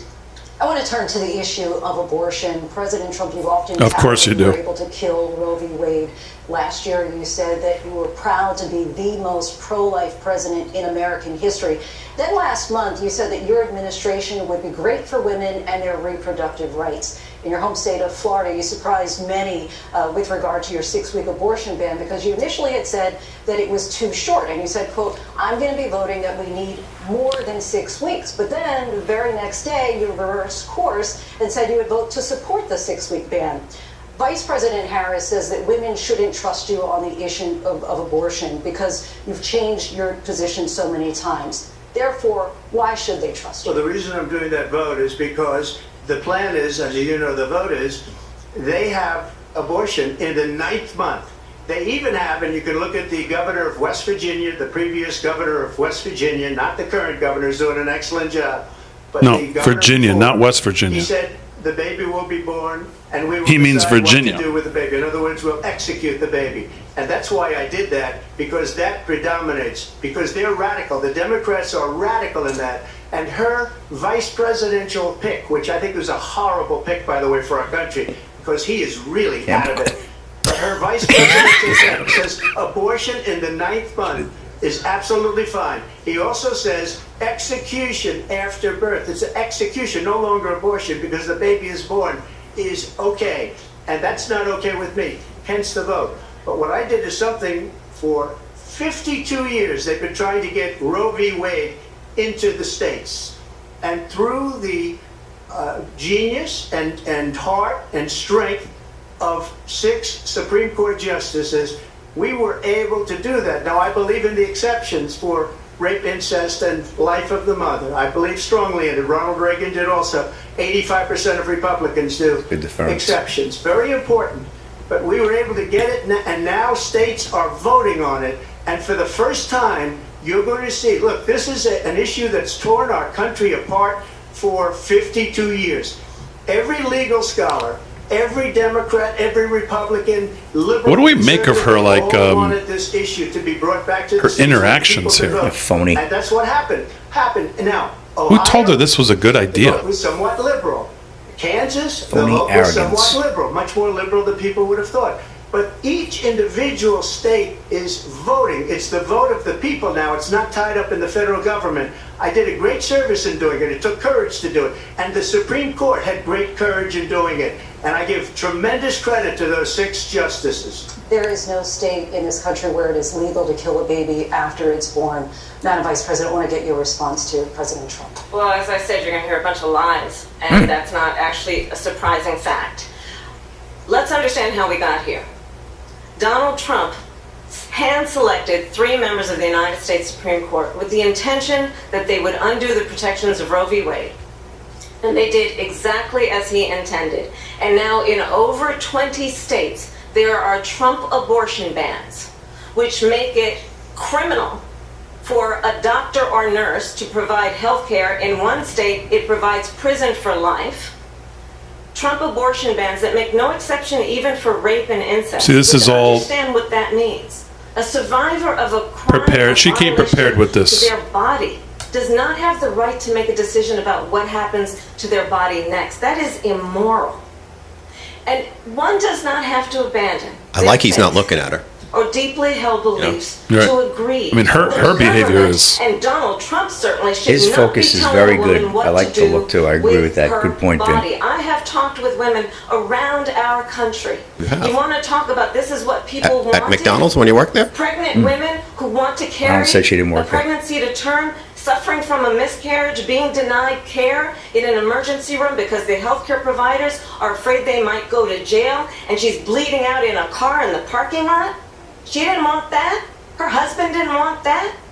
A 12 or 13-year-old survivor of incest being forced Didn't he to already carry a say that pregnancy. He already there said- are provisions? Yeah. They Yes. don't want that. She's missing the point. And I pledge Well, to you, when Congress purposely. passes a bill to put back in place the protections of Roe v. Wade, as President of the United States, I will proudly sign it into law. But understand, if Donald Trump were to be reelected, he will sign a national abortion ban. Understand, in his Project 2025, No, there will here be she a goes. national abortion What are you monitor talking that about? will be Oh, that was in the monitoring script. your It's all- pregnancy, She your can't menstruation. deviate from He the just script. addressed The that. American people Well, because the media believe can cut that as a clip that and run certain it. freedoms, I don't care. in particular the freedom to make decisions about one's own body, should not be made by the government. Thank you, Vice President. So Harris. programmed. This is exactly what I said. Yeah, you're right. But that last line is exactly what kicking it to the states did. Decisions about a woman's body should not be left to the federal government. Everybody else and every legal scholar wanted it to be brought back into the states, and the states are voting. And it may take a little time, but for 52 years, this issue has torn our country apart. And they've wanted it back in the states. And I did something that nobody... See, this is where he has to stop defending himself and turn to her and ask her what she supports. Right. Why are you so into killing babies? They're putting him on the defensive here in this, obviously. I'm not in favor of abortion ban, but it doesn't matter because this issue has now been taken over by the states. Would you veto a national abortion ban if it came Well, I to your won't desk? have to because, again, two things. Number one, she said she'll go back to Congress. She'll never get the vote. It's impossible for her to get the vote, especially now with the 50-50, essentially 50-50 in both Senate and the House. She's not going to get the vote. She can't get the vote. She won't even come close to it. So it's just talk. You know what it reminds me of? When they said they're going to get student loans terminated, and it ended up being a total catastrophe. The student loans, and then her, I think probably her boss, if you call him a boss, he spends all his time on the beach.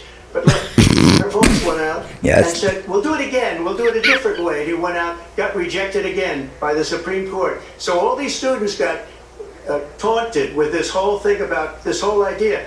And how unfair that would have been, part of the reason they lost, to the millions and millions of people that had to pay off their student loans. They didn't get it for free. But they were saying it's the same way that they talked about that they talk about abortion. But if I could just get a yes or no, because your running mate, JD Vance, has said that you would veto it if it did come to your desk. Well, I didn't discuss it with JD, in all fairness. JD, and I don't mind if he has... So here's where you get the moderators helping put him on the defensive. Exactly. That's bull. We don't have to discuss it because she'd never be able to get it, just like she couldn't get student loans. They couldn't get student loans. They didn't even come close to getting student loans. They taunted young people and a lot of other people that had loans. They can never get this approved. So it doesn't matter what she says about going to Congress. Well, wonderful. Let's go to Congress. Do it. But the fact is that for years they wanted to get it out of Congress and out of the federal government. And we did something that everybody said couldn't be done. And now you have a vote of the people on abortion. Vice President Harris, I want to give you your time to respond, but I do want to ask, would you support any restrictions on a woman's right to an abortion? I absolutely support reinstating the protections of Roe v. Wade. That's not an answer. As you rightly mentioned, nowhere in America is a woman carrying a pregnancy to term and asking for an abortion. That is not happening. It's insulting. That's actually not true. That's not true. That's actually not true.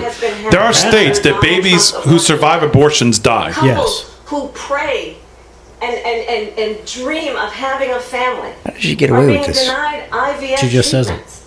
What is happening in our country? Working people, working women who are working one or two jobs, who can barely afford childcare as it is, have to travel to another state to get on a plane sitting next to strangers. To go Again. and get the Come on. This is where Every this is plane ride I take, I sit next to strangers. again. You really? This is Wow. this is what I said leading up to this. And the people of You have him. They have him on the defensive because you have the moderator fact checking, and they're letting her stay in her wheelhouse here on this for 15 minutes now. Cut this. The people She's rambling. of America have voted for freedom. Vice President. Excuse me, I have to respond. Another lie. It's another lie. I have been a leader on IVF, which is fertilization. The IVF, I have been a leader. In fact, when they got a very negative decision on IVF from the Alabama courts, I saw the people of Alabama and the legislature 2 days later voted it in. I've been a leader on it. They know that, and everybody else knows it. I have been a leader on fertilization, IVF. Making and the notes. other thing, you should ask, will she allow abortion in the 8th month, There you 9th go. month, 7th month?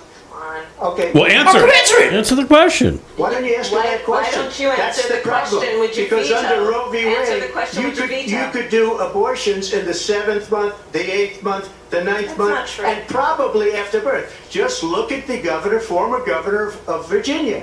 The governor of Virginia said we put Got it the right. baby aside and then we determine what we want to do with the baby. President Trump, thank you. We're going to turn now to immigration and border security. They let her off the hook. An issue that's important to Republicans. Well, he said it, but then he kept Democrats, talking. voters across the board in this country. Vice President Harris, you were tasked by President Biden with getting to the root causes of migration from Central America. We know that illegal border crossings reached a record high in the Biden administration. This past June, President Biden imposed tough new asylum restrictions. We know the Once again, here we go with the memory of the memorization that she's done for 2 weeks. Tonight is why did the administration This is exactly my fear of this before debate. the election to act? And would you have done anything differently from President Biden on this? So I'm the only person on this stage who has prosecuted transnational criminal organizations for the trafficking of guns, drugs, and human beings. And let me say that the United States Congress, including some of the most conservative members of the United States Senate, came up with a border security bill which I supported.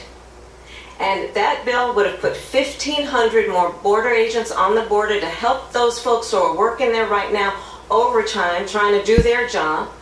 It would have allowed us to stem the flow of fentanyl coming into the United States. I know there are so many families watching tonight who have been personally affected by the surge of fentanyl in our country.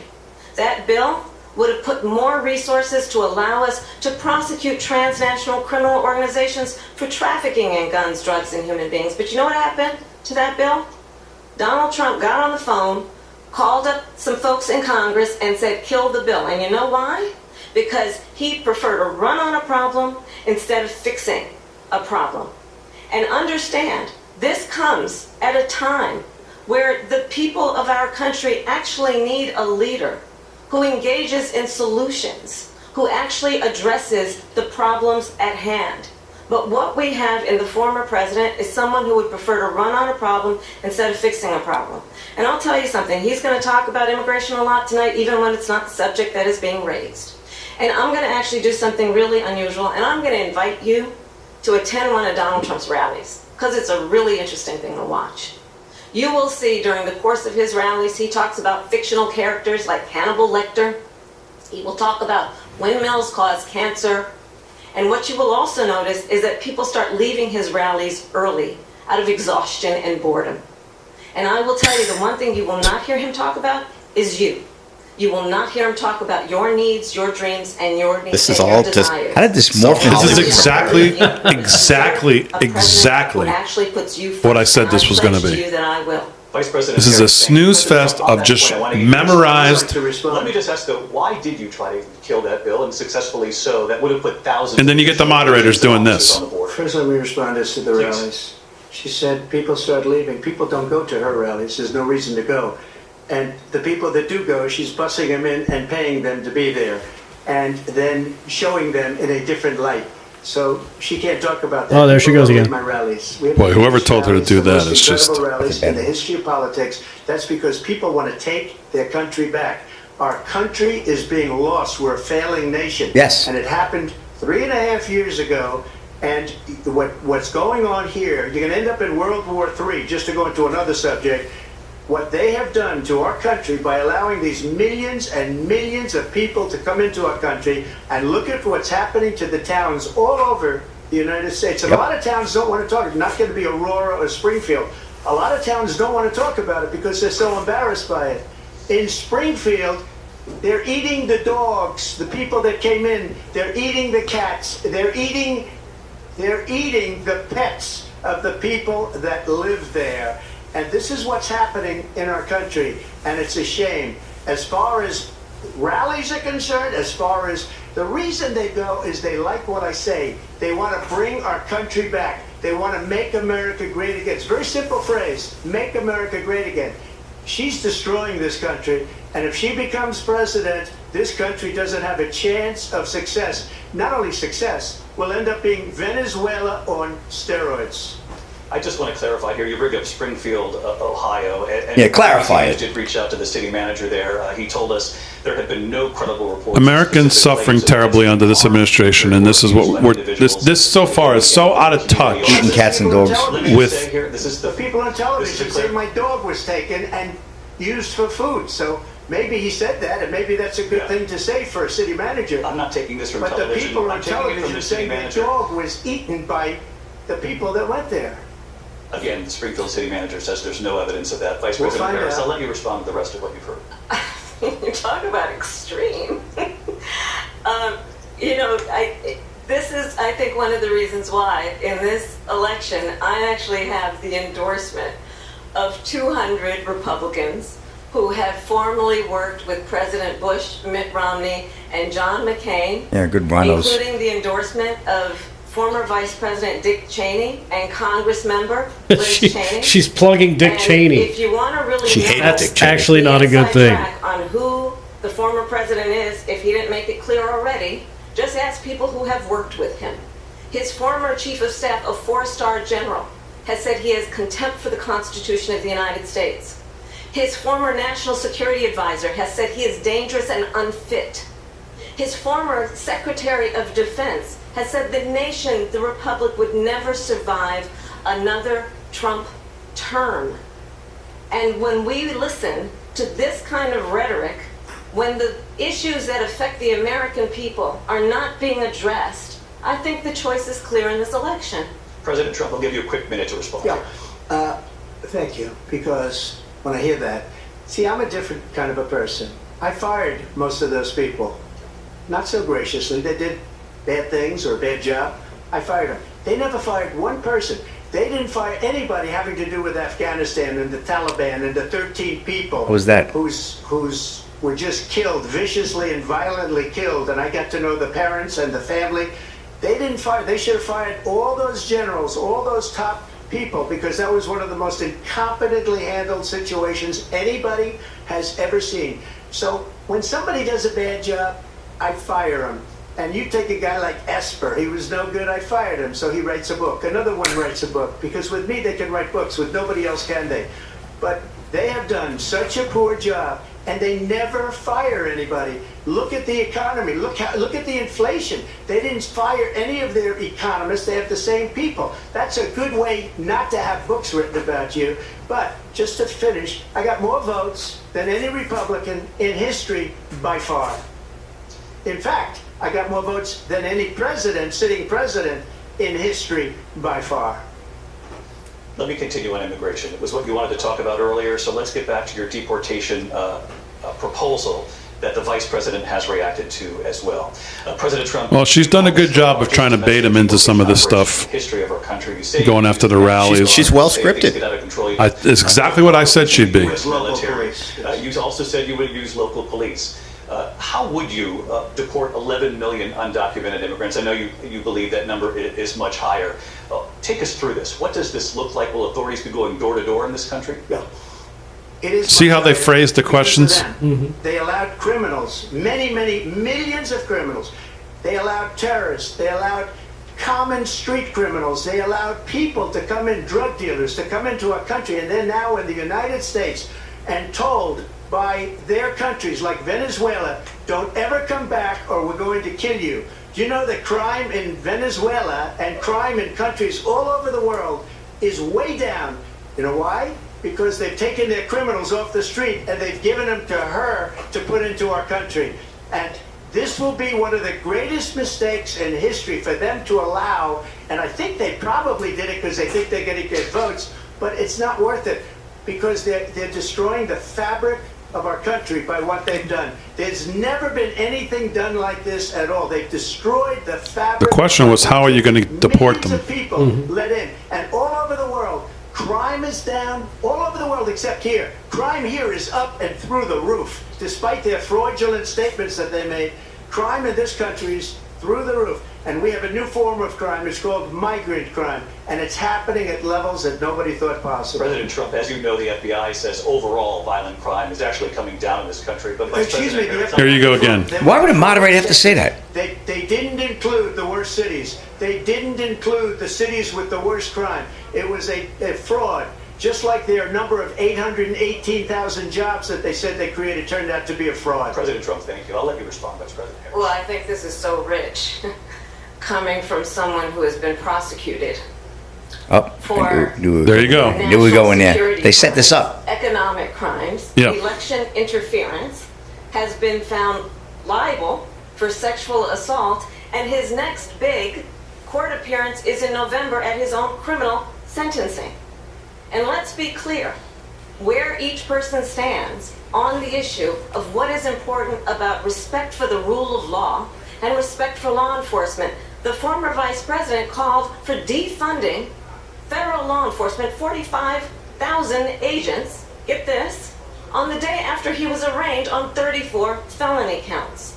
So let's talk about what is important in this race. It is important that we move forward, that we turn the page on this same old tired rhetoric and address the needs of the American people, address what we need to do about the housing shortage, which I have a plan for, address what we must do to support our small businesses, address bringing down the price of groceries. But frankly, the American people are exhausted with this same old tired playbook. Vice President Harris, thank you. Excuse me. Every one of those cases was started by them against their political opponent. And I'm winning most of them, and I will win the rest on appeal. And you saw that with the decision that came down just recently from the Supreme Court. I'm winning most of them. But those are cases, it's called weaponization. Never happened in this country. They weaponized the Justice Department. Every one of those cases was involved with the DOJ from Atlanta and Fawny Willis. Again, he's on the defensive. They set him up that way. And the DA Yep. in New York. Every one of those cases. She's giving programmed They say, answers, he's a criminal. and the moderators are helping her to put him on the defensive. By the way, Joe Biden Media hit was job. found essentially guilty on the documents case. Now, what happened in my documents case? They said, oh, that's the toughest of them all. A complete and total victory. Meanwhile, we're getting nothing of any substance, quite frankly, from either one of them. And they used it, and it's never happened in this country. They used it to try and win an election. They're President Trump. fake cases. President Trump, thank you. A really quick response here, Vice President Harris, on this notion of weaponization of the Justice Department. On this notion. Well, let's talk about extreme and understand the context of the election in 2024 is taking place. The United States Supreme Court recently ruled that the former president would essentially be immune from any misconduct if he were to enter the White House again. Understand, this is someone who has openly said he would terminate, I'm quoting, terminate the Constitution of the United States. He That didn't say that. That's a lie. Lie. Stop. Where's the fact check to her? They Yeah, fact let's checked see him what this 4 times schmuck already. says now. Disdain for members of our military. Understand what it would mean if Donald Trump were back in the White House with no guardrails. Because certainly we know now the court won't stop him. We know JD Vance is not going to stop him. It's up to the American people. Vice To President stop Harris, him. thank you. Thank you, Vice President Harris. Thank you. In your last run for president, This is the one that weaponized, not me. She weaponized. I probably took a bullet to the head because of the things that they say about me. They talk about democracy. I'm a threat to democracy. They're the threat to democracy. It was a President fake Russia investigation We do have a lot to that get- went nowhere. We have a lot to get to. Lindsay. Again, on the defensive, jumping around topic to topic. You said you wanted to ban fracking, now you don't. You wanted mandatory government buyback programs for assault weapons, now your campaign says you don't. You supported decriminalizing border crossings, now you're taking a harder line. I know you say that your values have not changed, so then why have so many of your policy positions changed?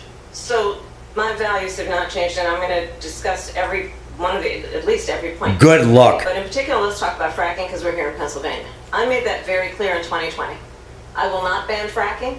I have not banned fracking as Vice President of the United States, and in fact, I was the tie-breaking vote on the Inflation Reduction Act, which opened new leases for fracking.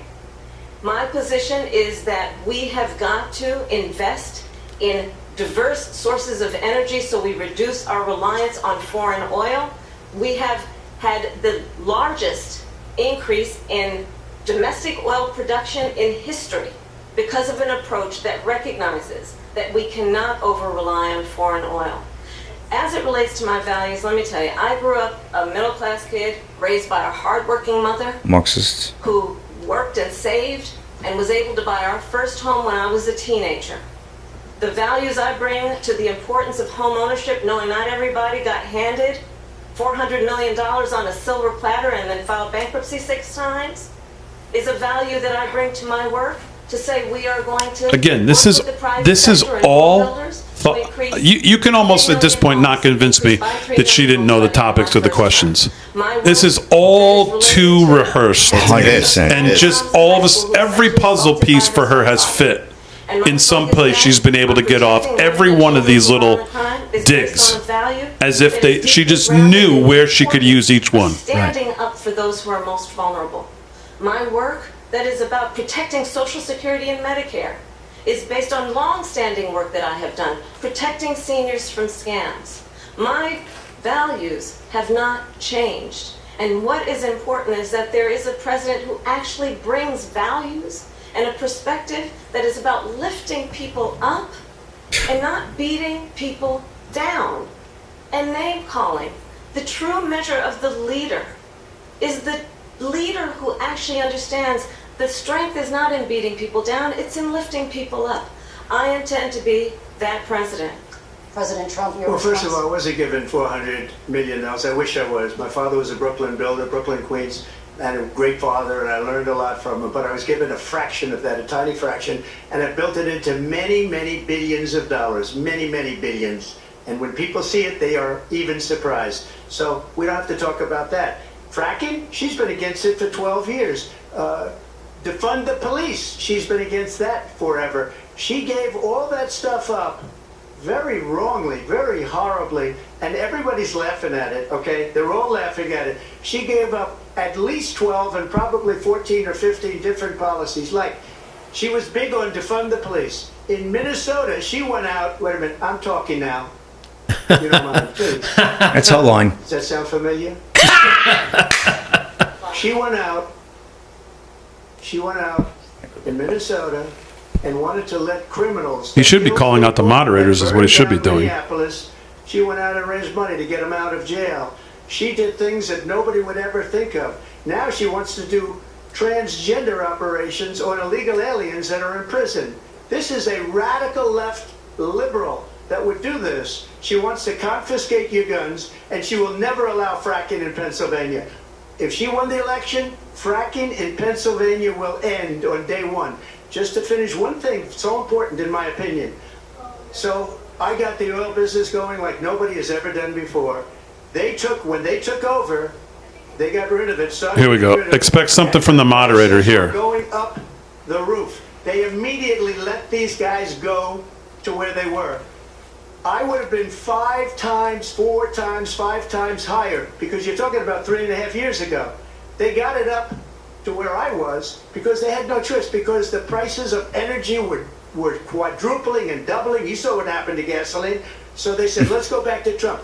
But if she won the election, the day after that election, they'll go back to destroying our country, and oil will be dead, fossil fuel will be dead, we'll go back to windmills, and we'll go back to solar, where they need a whole desert to get some energy to come out. You ever see a solar plant? By the way, I'm a big fan of solar, but they take 400, 500 acres of desert soil.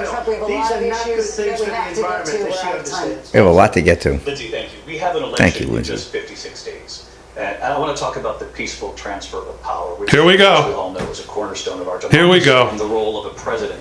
This is a disaster. This is not. This is a No win disaster. here. You told your This is as rigged Talk about. I thought we were from moving ABC. Forward. I thought we were moving forward here. played out of the This is He knew it was coming. He had to know this was coming.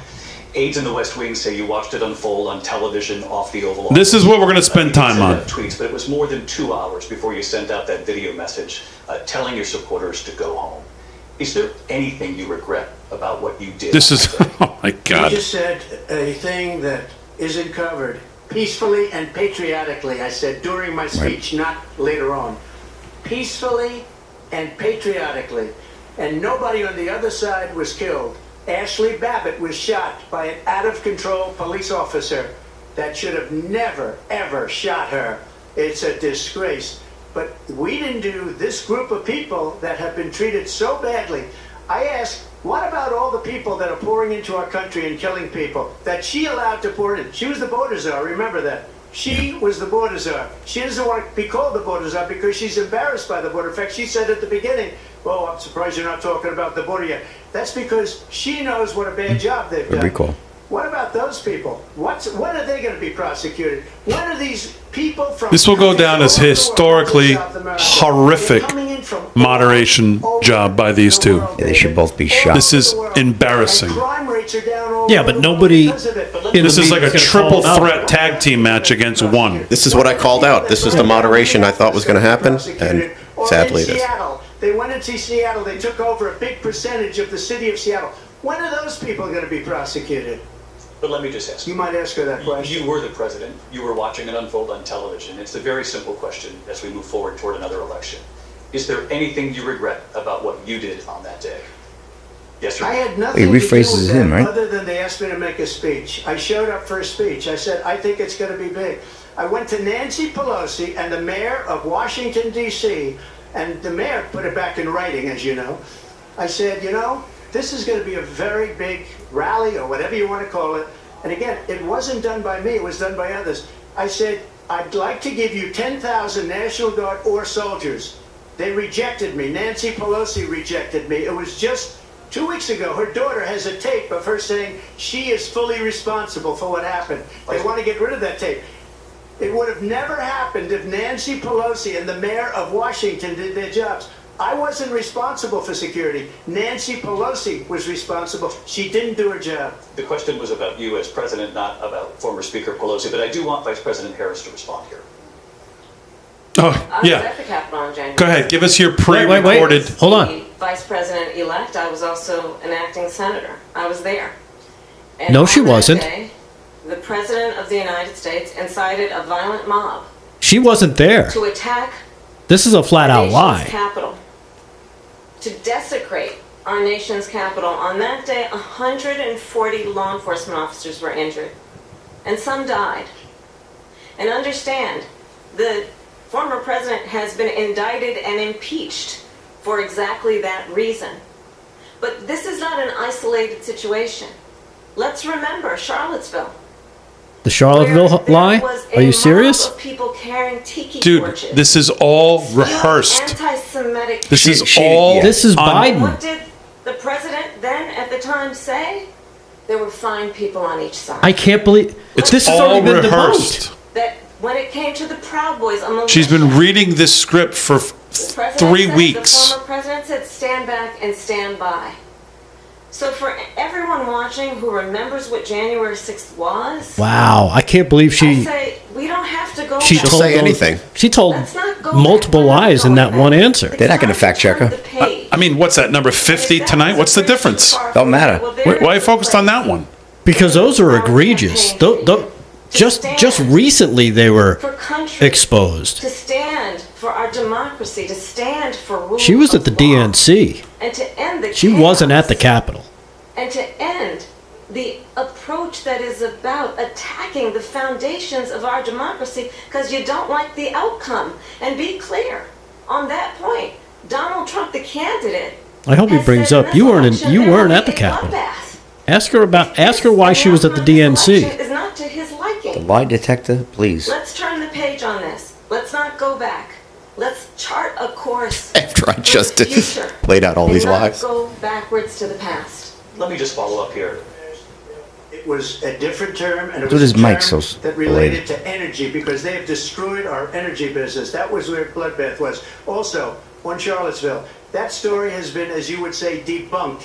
Laura Ingraham, Sean Hannity, Jesse, all of these people, they covered it. If they go an extra sentence, they will see it was perfect. It was debunked in almost every newspaper, but they still bring it up, just like they bring 2025 up. They bring all of the stuff up. I ask you this, you talk about the Capitol. Defensive again. Why are we allowing The whole night. these millions of people to come through on the southern border? How come she's not doing anything? And I'll tell you what I would do, and I would be very proud to do it. I would say we would both leave this debate right now. I'd like to see her go down to Washington, D.C. during this debate, because we're wasting a lot of time. Go down to, because she's been so bad, it's so ridiculous. Go down to Washington, D.C. and let her sign a bill to close up the border, because they have the right to do it. They don't need bills. They have the right to do it. The President of the United States, you'll get him out of bed, you'll wake him up at 4 o'clock in the afternoon, you'll say, come on down to the office, let's sign a bill. It's so funny, this If he guy. signs a bill that the border is closed, all he has to do is say it to the Border Patrol, who are phenomenal. If they do that, the border is closed. Mr. Those President. people are killing many people, unlike J6. We talked immigration here tonight. I do want This couldn't be worse if the mics were open the whole time. I don't know how this could be worse. This into focus, truth in these times that we're living in.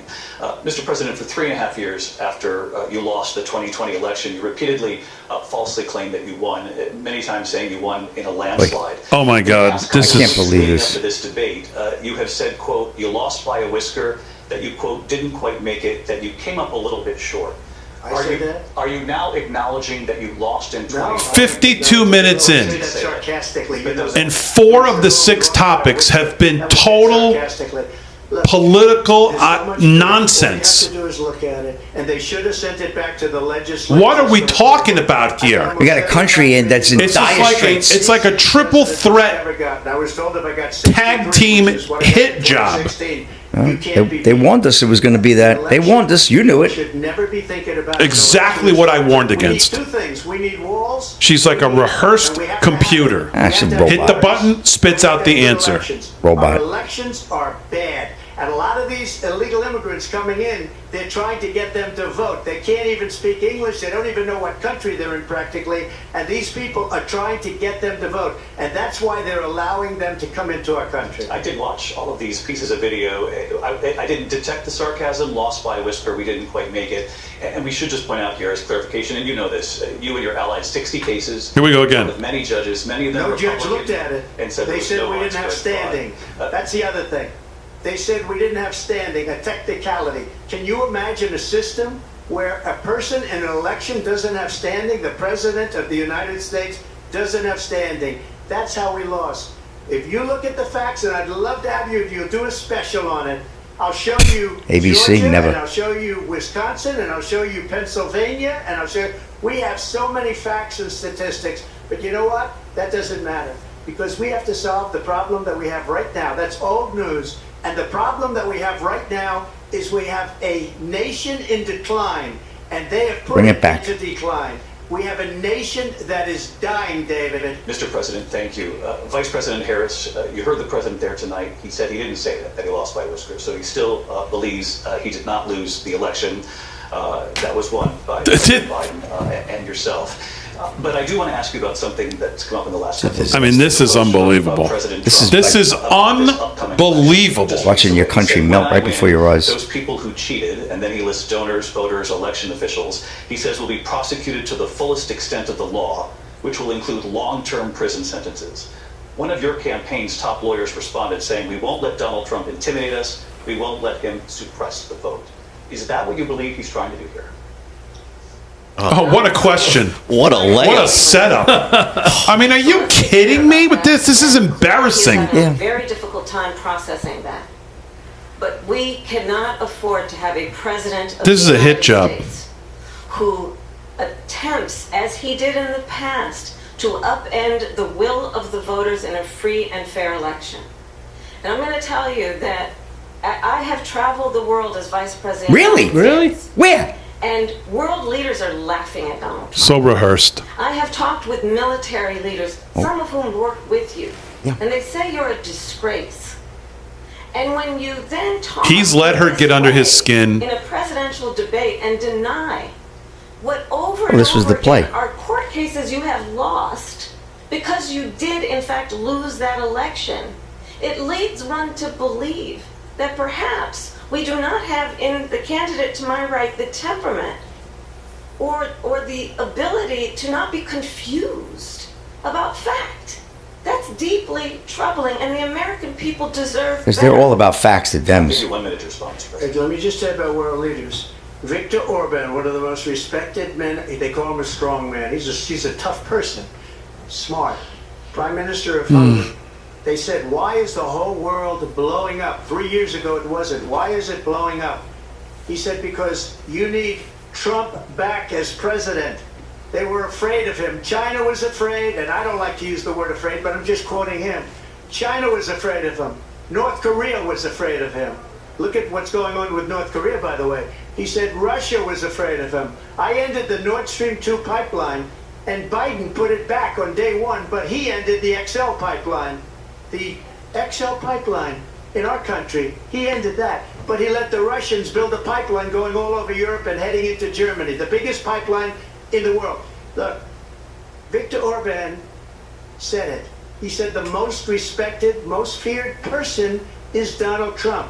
We had no problems when Trump was president, but when this weak, pathetic man that you saw at a debate just a few months ago, that if he weren't in that debate, he'd be running instead of her. She got no votes. He got 14 million votes. What you did, you talk about a threat to democracy. He got 14 million votes, and they threw him out of office.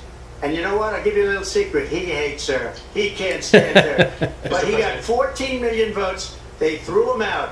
She got 0 votes. And when she ran, she was the first one to leave because she failed.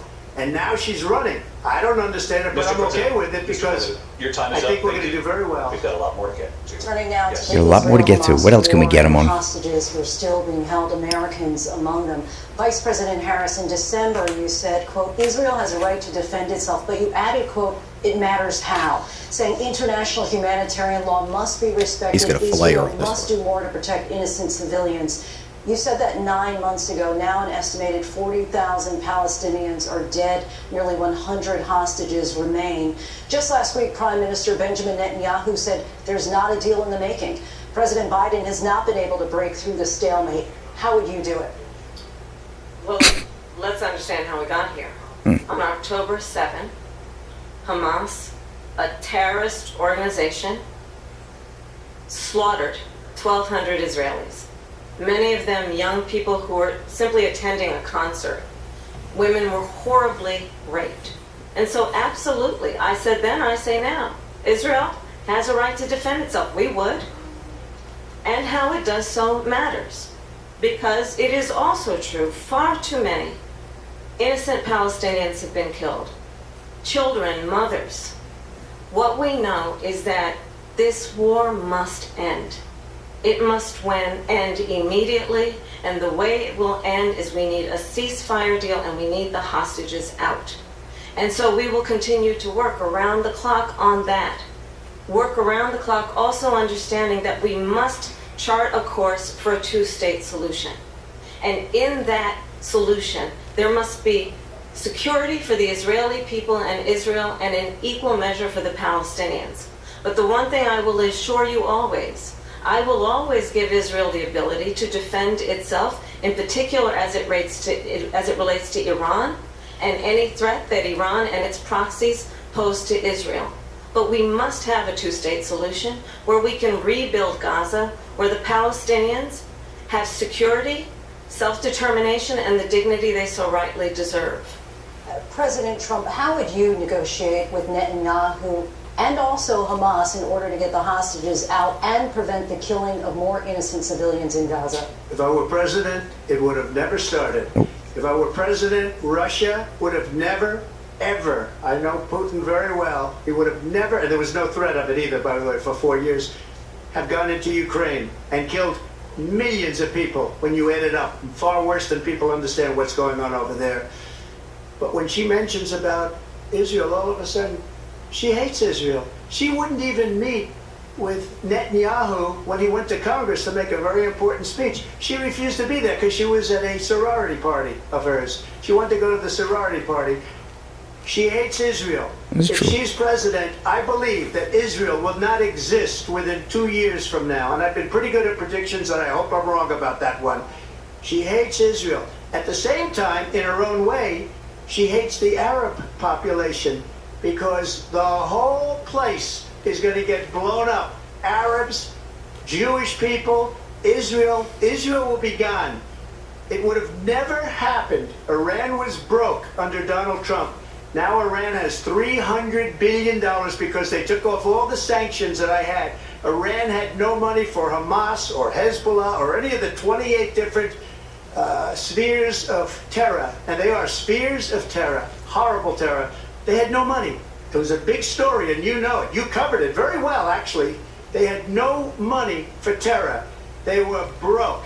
Now they're a rich nation, and now what they're doing is they're spreading that money around. Look at what's happening with the Houthis and Yemen. Look at what's going on in the Middle East.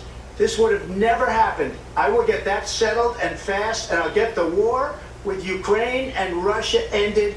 If I'm president-elect, I'll get it done before even becoming president. Vice President Harris, he says you hate Israel. That's absolutely not true. I have my entire career and life supported Israel and the Israeli people. He knows that.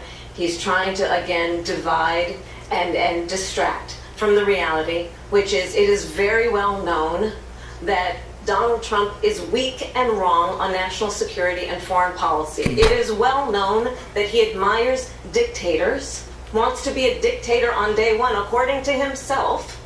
It is well known that he said of Putin that People have to be smarter than that. I hope so, Vin. Go into Ukraine. I sure as hell hope so. They don't. Everyone's dug in. This is not going to matter too much. It was brilliant. It's not going to change It is anything. well known he exchanged love letters I with disagree. Kim Jong-un. Think people are going to change? I think the bar for her was so low, and she's getting so much help. I mean, the next question should just be, Madam Vice President, do you agree with us that President Trump is terrible? Why didn't they just say that? We're not done yet. She looks like, I mean, she looks like she's out running her coverage here by have told me a mile, given what they've done to help her. That is why Agree with we that. understand that we have to have a president who is not consistently weak. And she hasn't even answered anything, by the way. Security, No. including the importance of upholding and respecting in highest regard our She makes it seem like she talks to world leaders. They don't talk to her. And she's the one No. that caused it. She's traveled This the world. week on national security by allowing every nation last month for the year, 168 different countries sending people into our country. Their crime rates are way down. Putin endorsed her last week, said, I hope she wins. And I think he meant it, because what he's gotten away with is absolutely incredible. It wouldn't have happened with me.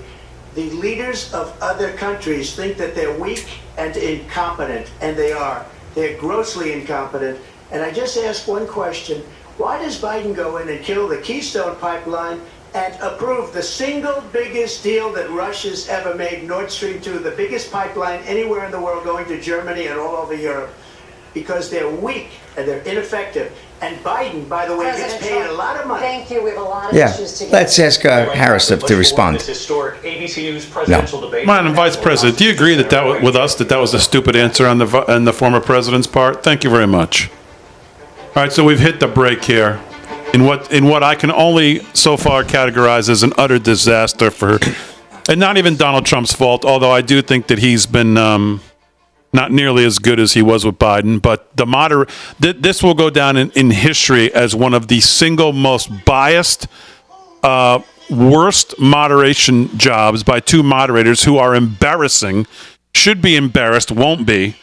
But this is a 3-on-1 hit job, and you can't convince me that she did not know what the questions were. No way. no question. No how. There's no way. She has had every rehearsed fact, little gotcha, little knife in the back moment just fall right into whatever she was talking about. She was able to go, there's no way that she is doing this off the top of her head. No you way. will not convince me of that. She's overperformed because the bar was so low, right? In terms of just talking about all the BS that she talks about. She's overperformed there. But you're right. All the moderators and her. I mean, when the moderators frame questions like that, like we had talked about earlier in the show. They're going to frame a question basically to give her the answer and to bury him. There's no chance. You just hope the country sees this. And most of them won't, because they're not trained in that way. They don't see that kind of stuff. Yeah, the bias is so strong. Again, I hope this doesn't have much of an effect. She hasn't answered anything or said anything. She just says that she has policies. She hasn't talked about a policy. Well, they haven't talked about any policies. I mean, it's been a the rewind. subject matter has been ridiculous. The questions have been kind of stupid if you think about it. Very. It's like, okay, you got 50 some odd days till an election. What are you going to do? And let's talk about what happened in 2020. Again, how about not? Exactly what I said. We got January 6th. We got your convictions coming up. We got your sentencing coming up. We got 15 minutes on abortion. Everything just softball to her right in her wheelhouse that she can give you everything she's memorized, exactly what she's memorized. This is why I thought this would be a snooze fest. So whether you want to call it a snooze fest or a hit job, I guess it's the same thing to me. It's a disaster. But while we have a chance, let me remind you that all this coverage tonight right there on your screen is brought to you by TrumpKnifeSet.com. TrumpKnifeSet.com, a collection of Trump Knife Collection exclusive, limited edition series of collectible knives that every patriot will want to own. Only available at TrumpKnifeSet.com. Again, American-made, high-quality collectibles. Razor sharp stainless steel blades. You get another one each and every, I believe, month. Every knife is a piece of art featuring a full color image of President Trump, one of his iconic messages to define his presidency. These knives are not just collectibles. They're a tribute to the moments that made Trump's leadership unforgettable. The only way to get them is to head over to TrumpKnifeSet.com. TrumpKnifeSet.com. And again, they want to deliver as much value as they can. So when you reach your third month as a proud owner of this collection, they'll send you a free LED display case valued at $120. This is a completely custom designed illuminated wooden display case with a beautiful cherry wood finish. Absolutely perfect for showcasing your growing collection of Trump knives from TrumpKnifeSet.com. Whether on a tabletop or mounted on a wall, it's designed to display your patriotism for everyone to see. Again, don't let this opportunity go by. Time's running out. Go over to TrumpKnifeSet.com, TrumpKnifeSet.com, and we appreciate their support of the broadcast tonight on RAV and here with us on Rumble. Hey, Dame. Yeah. So I posted a couple of things on Facebook today, one of which was how biased I thought the moderators were going to be based on the stats that I showed. Couldn't have been more right on that. So during the debate now, I posted, I said, hey, man, I cannot believe all the lies being said. And I am getting responses like you would not believe. Most people are seeing that. I'm not even saying some are hardcore Trumpies either. People that are coming out of the woodwork saying it's 3 against 1, Trump should get extra time, all this stuff. People are seeing it. However, I'm curious to see, are you seeing any of this on your Facebook? What any of the libs are saying? Eric Erickson says, you can scream all you want about the debate moderators, and they're actively trying to help Harris. But Trump agreed to the debate, and he's taken every bit of bait that he could, and low information voters are watching this. His lack of discipline is helping Harris tonight. And I'll tell you, it's hard to disagree with that. I mean, they've got under his skin. He's jumping around from topic to topic to try to just get some points in against her. And again, it's 3 against 1, and here we go. We're back. Let's see where we go now. What do we want to talk about now? Ukraine, we're now 2.5 years. What the sentence is going to be on November? The position of the Biden administration that we must defend Ukraine from Russia, from Vladimir. Ukraine. Their sovereignty, their democracy. That it's This in is America's best interest to do so, arguing that if Putin wins, he may be emboldened to move even further into other countries. You have said you would solve this war in 24 hours. You said so just before the break tonight. How exactly would you do that? And I want to ask you a very simple question tonight. Do you want Ukraine to win this war? I want the war to stop. I want to save lives that are being uselessly, people being killed by the millions. It's the millions. It's so much worse than the numbers that you're getting, which are fake numbers. Look, we're in for 250 billion or more because they don't ask Europe, which is a much bigger beneficiary to getting this thing done than we are. They're in for $150 billion less because Biden and you don't have the courage to ask Europe like I did with NATO. They paid billions and billions, hundreds of billions of dollars when I said, either you pay up or we're not going to protect you anymore. So that's maybe one of the reasons they don't like me as much as they like weak people. But you take a look at what's happening. We're in for 250 to 275 billion. They're into 100 to 150. They should be forced to equalize. With that being said, I want to get the war settled. I know Zelensky very well, and I know Putin very well. I have a good relationship, and they respect your president, okay? They respect me. They don't respect Biden. How would you respect him? Why? For what reason? He hasn't even made a phone call in 2 years to Putin, hasn't spoken to anybody. They don't even try and get it. That is a war that's dying to be settled. I will get it settled before I even become president. If I win, when I'm president-elect, and what I'll do is I'll speak to one, I'll speak to the other, I'll get them together. That war would have never happened. And in fact, when I saw Putin after I left, unfortunately left because our country has gone to hell. But after I left, when I saw him building up soldiers, he did it after I left. I said, oh, he must be negotiating. It must be a good, strong point of negotiation. Well, it wasn't, because Biden had no idea how to talk to him. He had no idea how to stop it. And now you have millions of people dead, and it's only getting worse, and it could lead to World War III. Don't kid yourself, David. We're playing with World War III, and we have a president that we don't even know if he's... Where is our president? We don't even know if he's a president. And just to clarify they here... threw him out of a campaign like a dog. We don't even know. Is he our president? But we have a president, Mr. President, that doesn't know he's alive. Your time is up. Just to clarify the question, do you believe it's in the U.S. best interest for Ukraine to win this war, yes or no? Just to clarify the question, if you'd done that with her, she didn't answer anything. Nothing. All right. Negotiate a deal, because Good we point. have to stop all of these human lives from being destroyed. I want to take this to Vice President Harris. I want to get your thoughts on support for Ukraine in this moment. Why don't you ask her how she would stop? Why don't you ask her if she needs a drink? How would you deal with Vladimir Putin, and would it be any Can I get you different from what we've anything seen from President Biden? before I ask you this softball? Well, first of all, it's important to remind the former president you're not running against Joe Biden, you're running against me. Oh. I believe the reason that Donald Trump says that this war would be over within 24 hours is because he would just give it up. Oh, And that's yeah. not who we are as That's a stupid Americans. answer. Let's understand what happened. That's stupid. Again, I rehearsed. actually met with Zelensky Really? a few days before Russia invaded, tried through force to change territorial boundaries, to define one of the most important international rules and norms, which is the importance of sovereignty and territorial integrity. And I met with President Zelensky. I shared with him American intelligence about how he could defend himself. Days later, I went to NATO's eastern flank, to Poland and Romania. And through the work that I and others did, we brought 50 countries together to support Ukraine in its righteous defense. And because of our support, because of the air defense, the ammunition, the artillery, the javelins, the Abrams tanks that we have provided, Ukraine stands as an independent and free country. If Donald Trump were president, Putin would be sitting in Kyiv right now. And understand what that would mean. People know better than that. Because Putin's agenda is not just about Ukraine. Understand why the European allies and our NATO allies... Now I know why they said she wasn't doing any debate prep. Because she must have had dress rehearsals with these two. Understand the importance of the... She didn't need to do anything today. ...the world has ever known, which is NATO. And what we have done to preserve the ability of Zelensky and the Ukrainians to fight for their independence.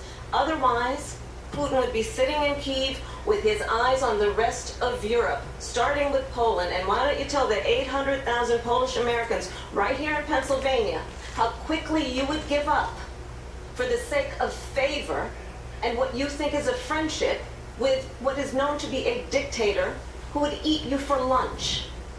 Oh, What is she President Harris, talking thank you. We've about? heard from both of What you. the hell Ukraine was tonight. that? Afghanistan came up in the last hour. I wanted her to respond to something you said earlier, and please, I'll give you a minute here. Yeah, please. Putin would Schmuck. be sitting in Moscow, Pound and this he guy. wouldn't have lost 300,000 men and women, but he would have been sitting in Moscow, quiet place. He would have been sitting in Moscow, much happier than he is right now. But eventually, he's got a thing that other people don't have. He's got nuclear weapons. They don't ever talk about that. He's got nuclear weapons. Nobody ever thinks about that. And eventually, maybe he'll use them, and maybe he hasn't been that threatening, but he does have that. something we don't even like to talk about. Nobody likes to talk about it. But just so you understand, they sent her to negotiate peace before this war started. 3 days later, he went in and he started the war because everything they said was weak and stupid. They said the wrong things. That war should have never started. She was the emissary. They sent her in to negotiate with Zelensky and Putin, and she did.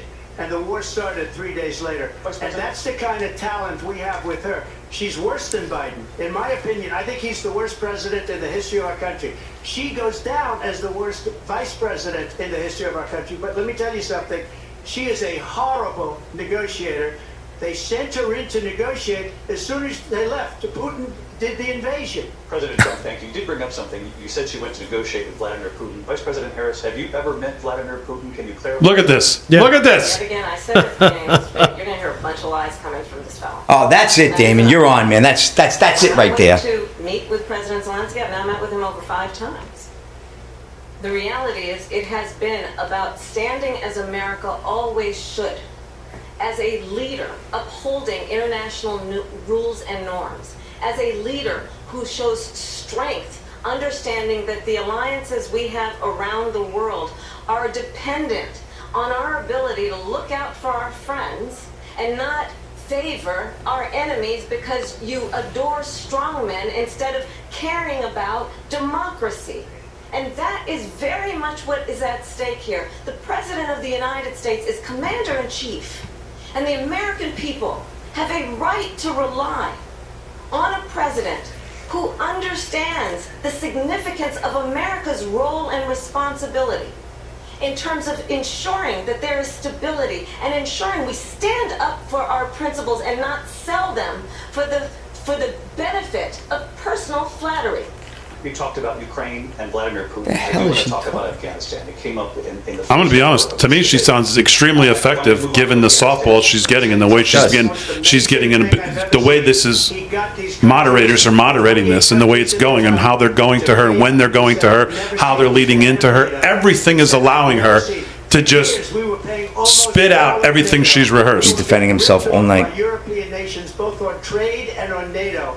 I got them to pay up by saying one of the statements you made before, if you don't pay, we're not going to protect you. Otherwise, we would have never gotten it. He said it was one of the most incredible jobs that he's ever seen done. Thank you. I want to turn to Afghanistan. It came up in the first. Again, on the defensive, having to defend himself. A poignant moment today. The whole night. Honoring the soldiers who died in the chaotic withdrawal from Afghanistan. I do want to ask the Vice President, do you believe you bear any responsibility in the way that withdrawal played out?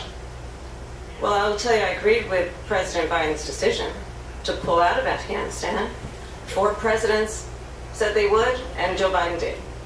And as a result, America's taxpayers are not paying the $300 million a day we were paying for that endless war. And as of today, there is not one member of the United States military who is in active duty in a combat zone in any war zone around the world, the first time this century. But let's understand how we got to where we are. Donald Trump, when he was president, negotiated one of the weakest deals you can imagine. He calls himself a deal maker. Even his national security advisor said it was a weak, terrible deal. And here's how it went down. He bypassed the Afghan government. He negotiated directly with a terrorist organization called the Taliban. The negotiation involved the Taliban getting 5,000 Taliban terrorists released. And get this. And the president at the time invited the Taliban to Camp David, a place of storied significance for us as Americans, a place where we honor the importance of American diplomacy, where we invite and receive respected world leaders. And this former president, as president, invited them to Camp David. Just trying to recall the script. Appreciate the role and responsibility of the President of the United States to be Commander-in-Chief with a level of respect. And this gets back to the point of how he has consistently disparaged and demeaned members of our military, fallen soldiers, and the work that we must do to uphold the strength and the respect of the United States of America around the world. Vice President Harris, thank you. President Trump, your response to her saying that you began the negotiations with the Taliban. So, if you take a look at that period of time, the Taliban was killing our soldiers, a lot of them, with snipers.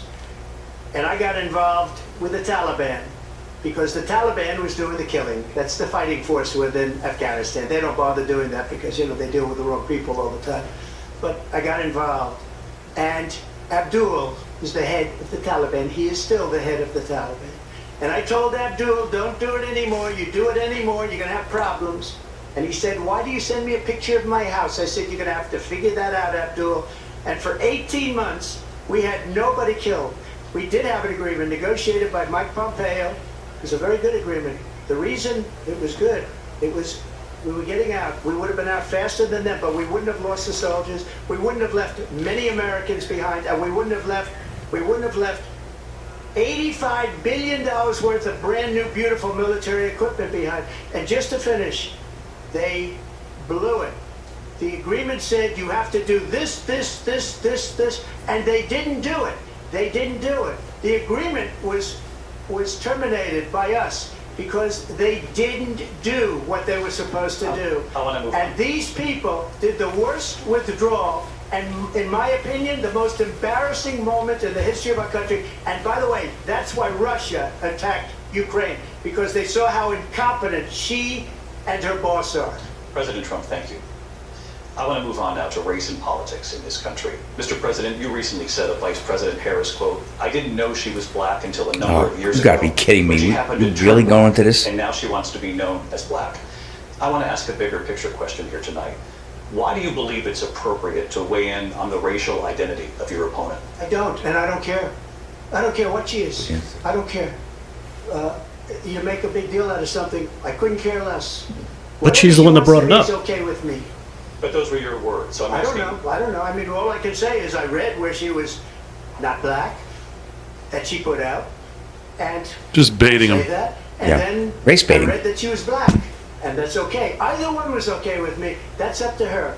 That's up to her. Vice President Harris, your thoughts on this?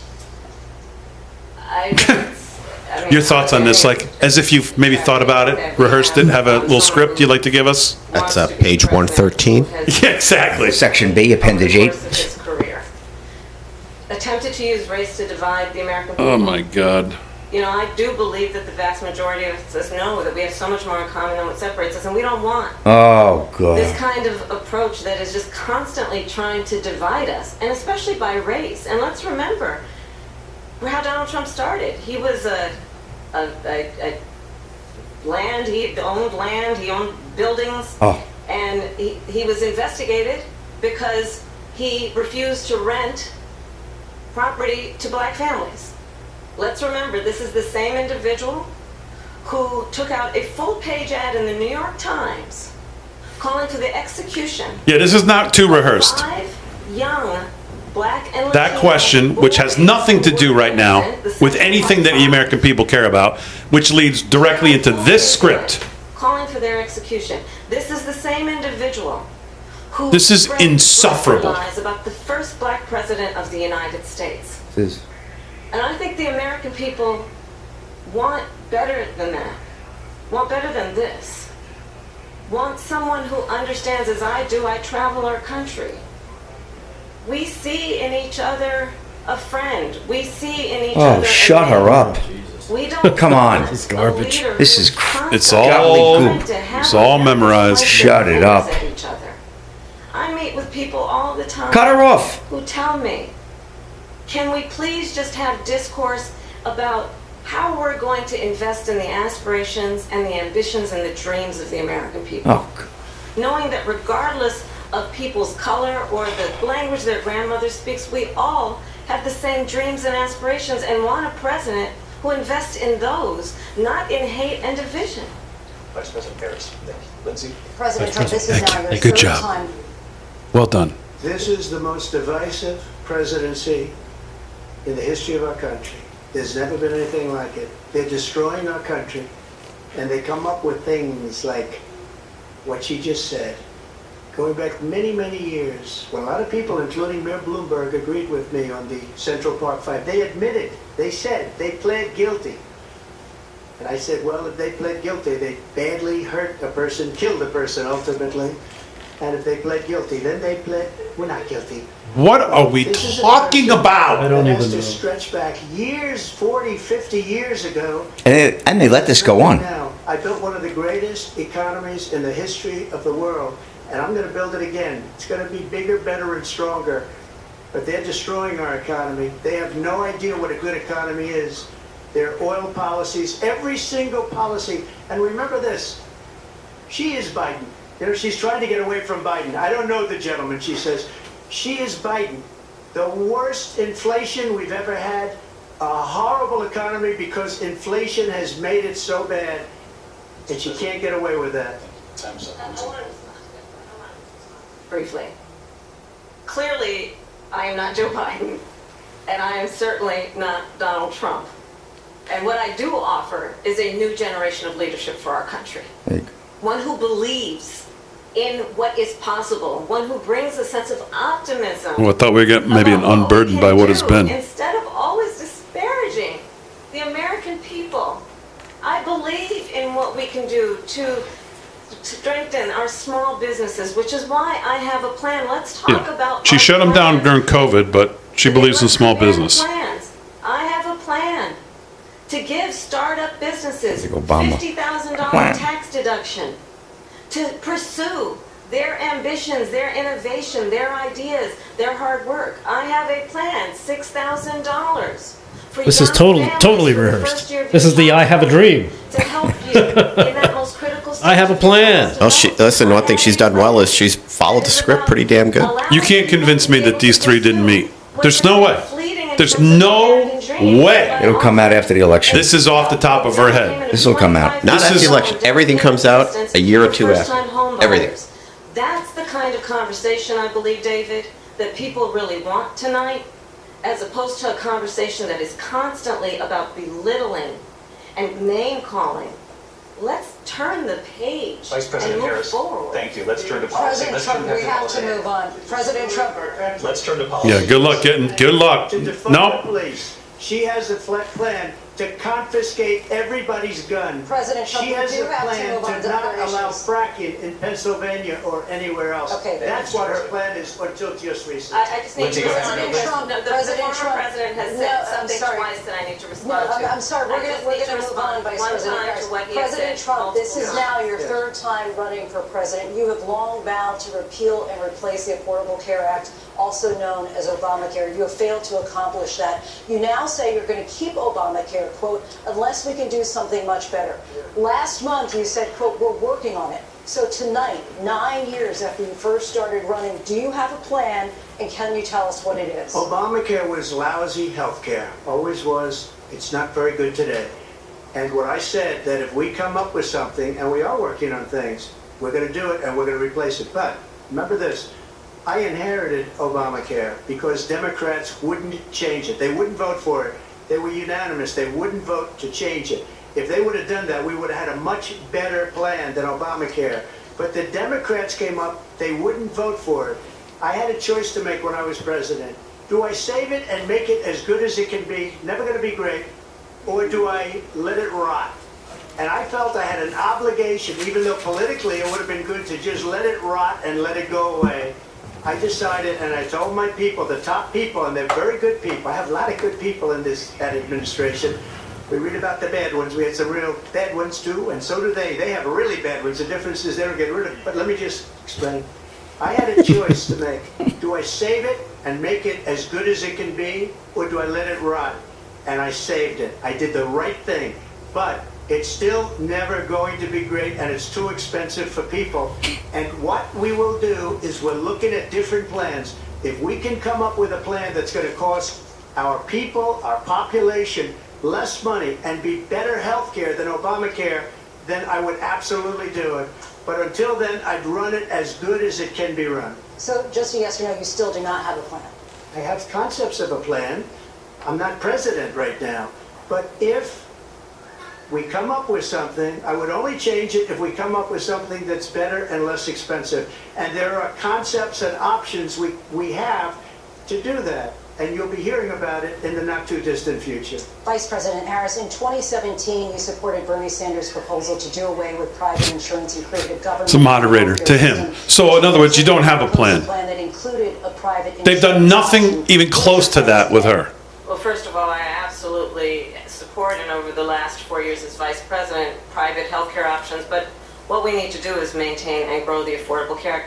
But I'll get to that, Lindsay. I just need to respond to a previous point that the former president has made. I've made very clear my position on fracking, and then this business about taking everyone's guns away. Tim Walz and I are both gun owners. We're not taking anybody's guns away, so stop with the continuous lying about this stuff. As it relates to the Affordable Care Act, understand, just look at the history to know where people stand. When Donald Trump was president, 60 times he tried to get rid of the Affordable Care Act. 60 times. I was a senator at the time. When I will never forget the early morning hours when it was up for a vote in the United States Senate, and the late, great John McCain, who you have disparaged as being, you don't like him, you said, at the time because he got caught. He was an American hero. The late, great John McCain, I will never forget that night, walked onto the Senate floor and said, no, you don't.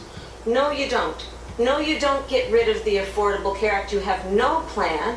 And what the Affordable Care Act has done is eliminate the ability of insurance companies to deny people with pre-existing conditions. I don't have to tell people watching tonight, you remember what that was like? Remember when an insurance company could deny if a child had asthma, if someone was a breast cancer survivor, if a grandparent had diabetes? And thankfully, as I've been vice president, and we over the last 4 years have strengthened the Affordable Care Act, we have allowed for the first time Medicare to negotiate drug prices on behalf of you, the American people. Donald Trump said he was going to allow Medicare to negotiate drug prices. He never did. We did. And now we have capped the cost of insulin at $35 a month. Since I've been vice president, we have capped the cost of prescription medication for seniors at $2,000 a year. And when I am president, we will do that for all people, understanding that the value I bring to this is that access to health care should be a right and not just a privilege of those who can afford it. And the plan has to be to strengthen the Affordable Care Act, not get rid of it. Vice President Harris, in terms of where Donald Trump stands on that. I want to move to an issue that's important for a lot of... You made a mistake. And number one, John McCain fought Obamacare for 10 years. But it wasn't only him. It were all of the Democrats that kept it going. And you know what? We can do much better than Obamacare, much less money. But she won't improve private insurance for people, private medical insurance. That's another thing she doesn't want to get. People are paying privately for insurance that have worked hard and made money, and they want to have private. She wants everybody to be on government insurance where you wait 6 months for an operation that you need immediately. President Trump, thank you. We have another issue that we'd like to get to that's important for a number of Americans, in particular younger voters, and that's climate change. President Trump, with regard to the environment, you say that we have to have clean air and clean water. Vice President Harris, you call climate change an existential threat. The question to you both tonight is, what would you do to fight climate change? And Vice President Harris, we'll start with you. 1 minute for you each. Well, the former president had said that climate change is a hoax. And what we know is that it is very real. You ask anyone who lives in a state who has experienced these extreme weather occurrences, who now is either being denied home insurance or it's being jacked up. You ask anybody who has been the victim of what that means in terms of losing their home, having nowhere to go. We know that we can actually deal with this issue. The young people of America care deeply about this issue. And I am proud that as vice president over the last 4 years, we have invested $1 trillion in a clean energy economy, while we have also increased domestic gas production to historic levels. We have created over 800,000 new manufacturing jobs while I have been vice president. We have invested in clean energy to the point that we are opening up factories around the world. Donald Trump said he was going to create manufacturing jobs. He lost manufacturing jobs. And I'm also proud to have the endorsement of the United Auto Workers and Sean Fain. who also know that part of building a clean energy economy includes investing in American-made products, American automobiles. It includes growing what we can do around American manufacturing and opening up auto plants, not closing them like happened under Donald Trump. Vice President Harris, thank you. It didn't happen under Donald Trump. Let me just tell you, they lost 10,000 manufacturing jobs this last month. It's going, they're all leaving. They're building big auto plants in Mexico, in many cases owned by China. They're building these massive plants, and they think they're going to sell their cars into the United States because of these people. What they have given to China is unbelievable. But we're not going to let that. We'll put tariffs on those cars so they can't come into our country, because they will kill the United Auto Workers and any auto worker, whether it's in Detroit or South Carolina or any other place. What they've done to business and manufacturing in this country is horrible. We have nothing because they refuse. You know, Biden doesn't go after people because supposedly China paid him millions of dollars. He's afraid to do it. Between him and his son, they get all this money from Ukraine. They get all this money from all of these different countries. And then you wonder, why is he so loyal to this one, that one, Ukraine, China? Why is he? Why did he get $3.5 million from the mayor of Moscow's wife? Why did she pay him $3.5 million? This is a crooked administration, and they're selling our country down the tubes. President Trump, thank you. Thank you. We'll be right back with closing statements from both of our candidates. An historic night. This ABC Good. News Glad they're closing presidential statements. debate I can't take from much more. Philadelphia. Yeah, I thought this thing was over at 9:30. She looks And listen, I'm evil sorry, but almost. you can't sugarcoat this. This is a disaster. It's just a disaster. as a debate or a disaster for Trump or what? I think both. And I don't think it's necessarily his fault. It's a disaster for him because of the way he ends up looking, because of it's a 3-on-1 hit job that was clearly rehearsed. She absolutely knew what the questions were. She's had all of this thought through. There's no way you're going to convince me that she's doing this on her own, that this is just all of a sudden she's this polished, perfect, professional. She's got all of this information on all this stuff. She she has so outkicked her coverage tonight as far as her performance goes, thanks to the way they've set her up, the questions they've asked, the time they've spent on the topics. Again, why don't they might as well just say to her, hey, do you agree with us that this guy sucks? I mean, why don't they just say that? I mean, it's ridiculous. This is embarrassing, but it's been effective. Yeah, I agree. It's been effective. It would not surprise me. I don't know that we'd ever find this out. But right now, I think the three of them probably had dress rehearsal. Yeah. Well, she got the information somewhere, whether it was directly from the moderators or not. That's clear. She was well rehearsed for him. So like any actor, she studied and they went over and over and over this stuff. She's put Trump on the defensive. He's been defensive. He's taken the bait. He has not gotten back to the issues. He has jumped around on topics. He's gone back to just try to get some points in. You know, you go after him. That's his weak point. But it has been a farce, I guess, is the bottom line to this whole thing. That when you see moderators do this, you lose faith. You know, what people don't realize is when the media doesn't do their job and reporters don't do their job, you lose faith in not just that, you lose faith in the entire system. Everything. And I said before that David Muir might be. I mean, could I have been more absolutely dead wrong on this guy? I mean, whoever would watch this guy again? I mean, this is an in-kind donation to her campaign. This guy tonight and her.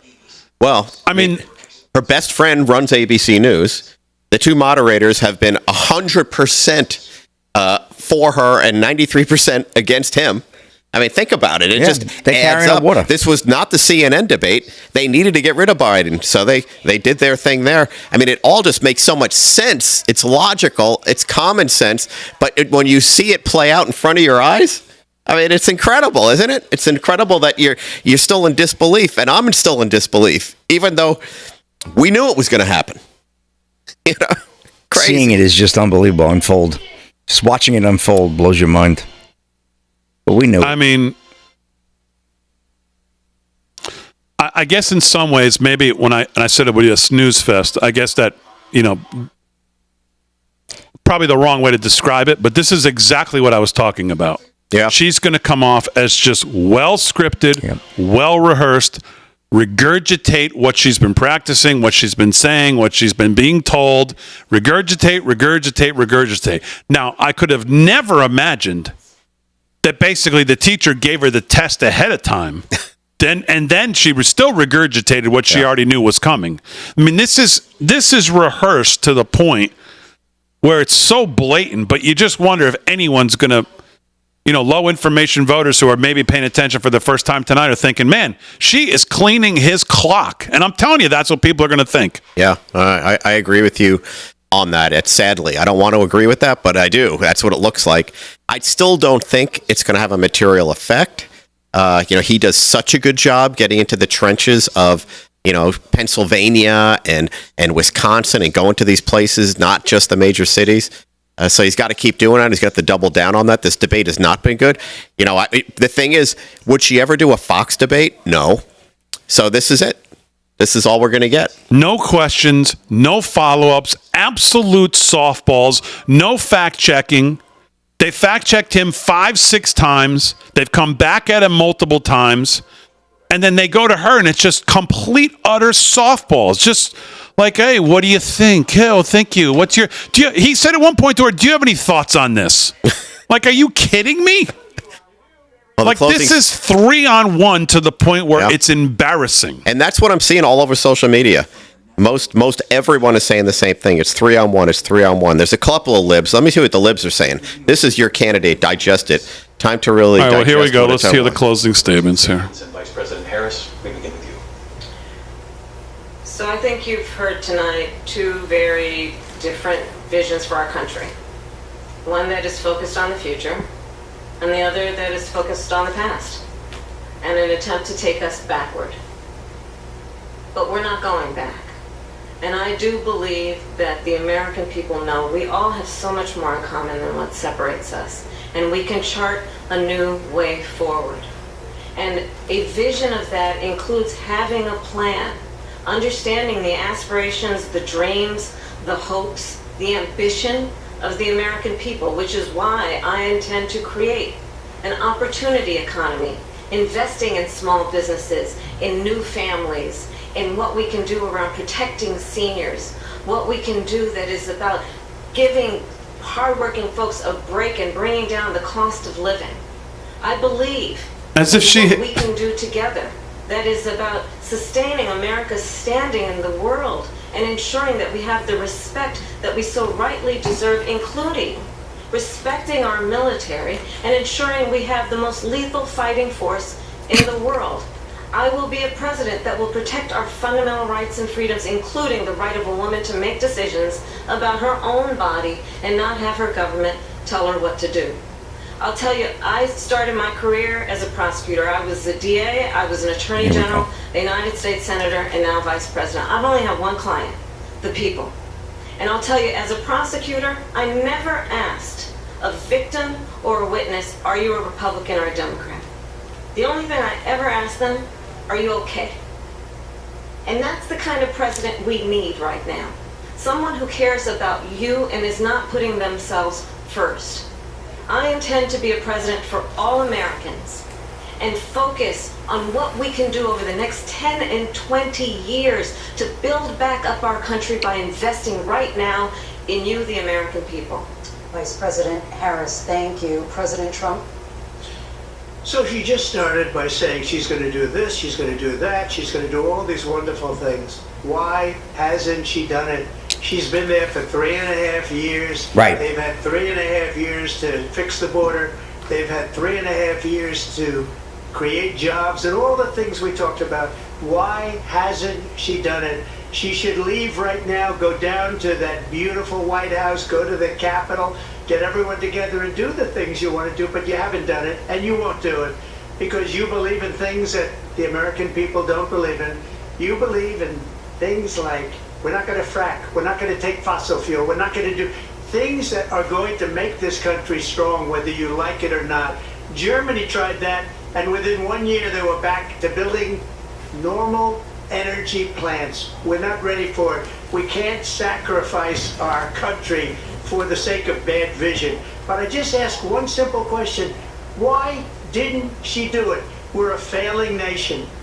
We're a nation that's in serious decline. We're being laughed at all over the world. All over the world they're laughed. I know the leaders very well. They're coming to see me. They call me. We're laughed at all over the world. They don't understand what happened to us as a nation. We're not a leader. We don't have any idea what's going on. We have wars going on in the Middle East. We have wars going on with Russia and Ukraine. We're going to end up in a third world war, and it'll be a war like no other because of nuclear weapons, the power of weaponry. I rebuilt our entire military. She gave a lot of it away to the Taliban. She gave it to Afghanistan.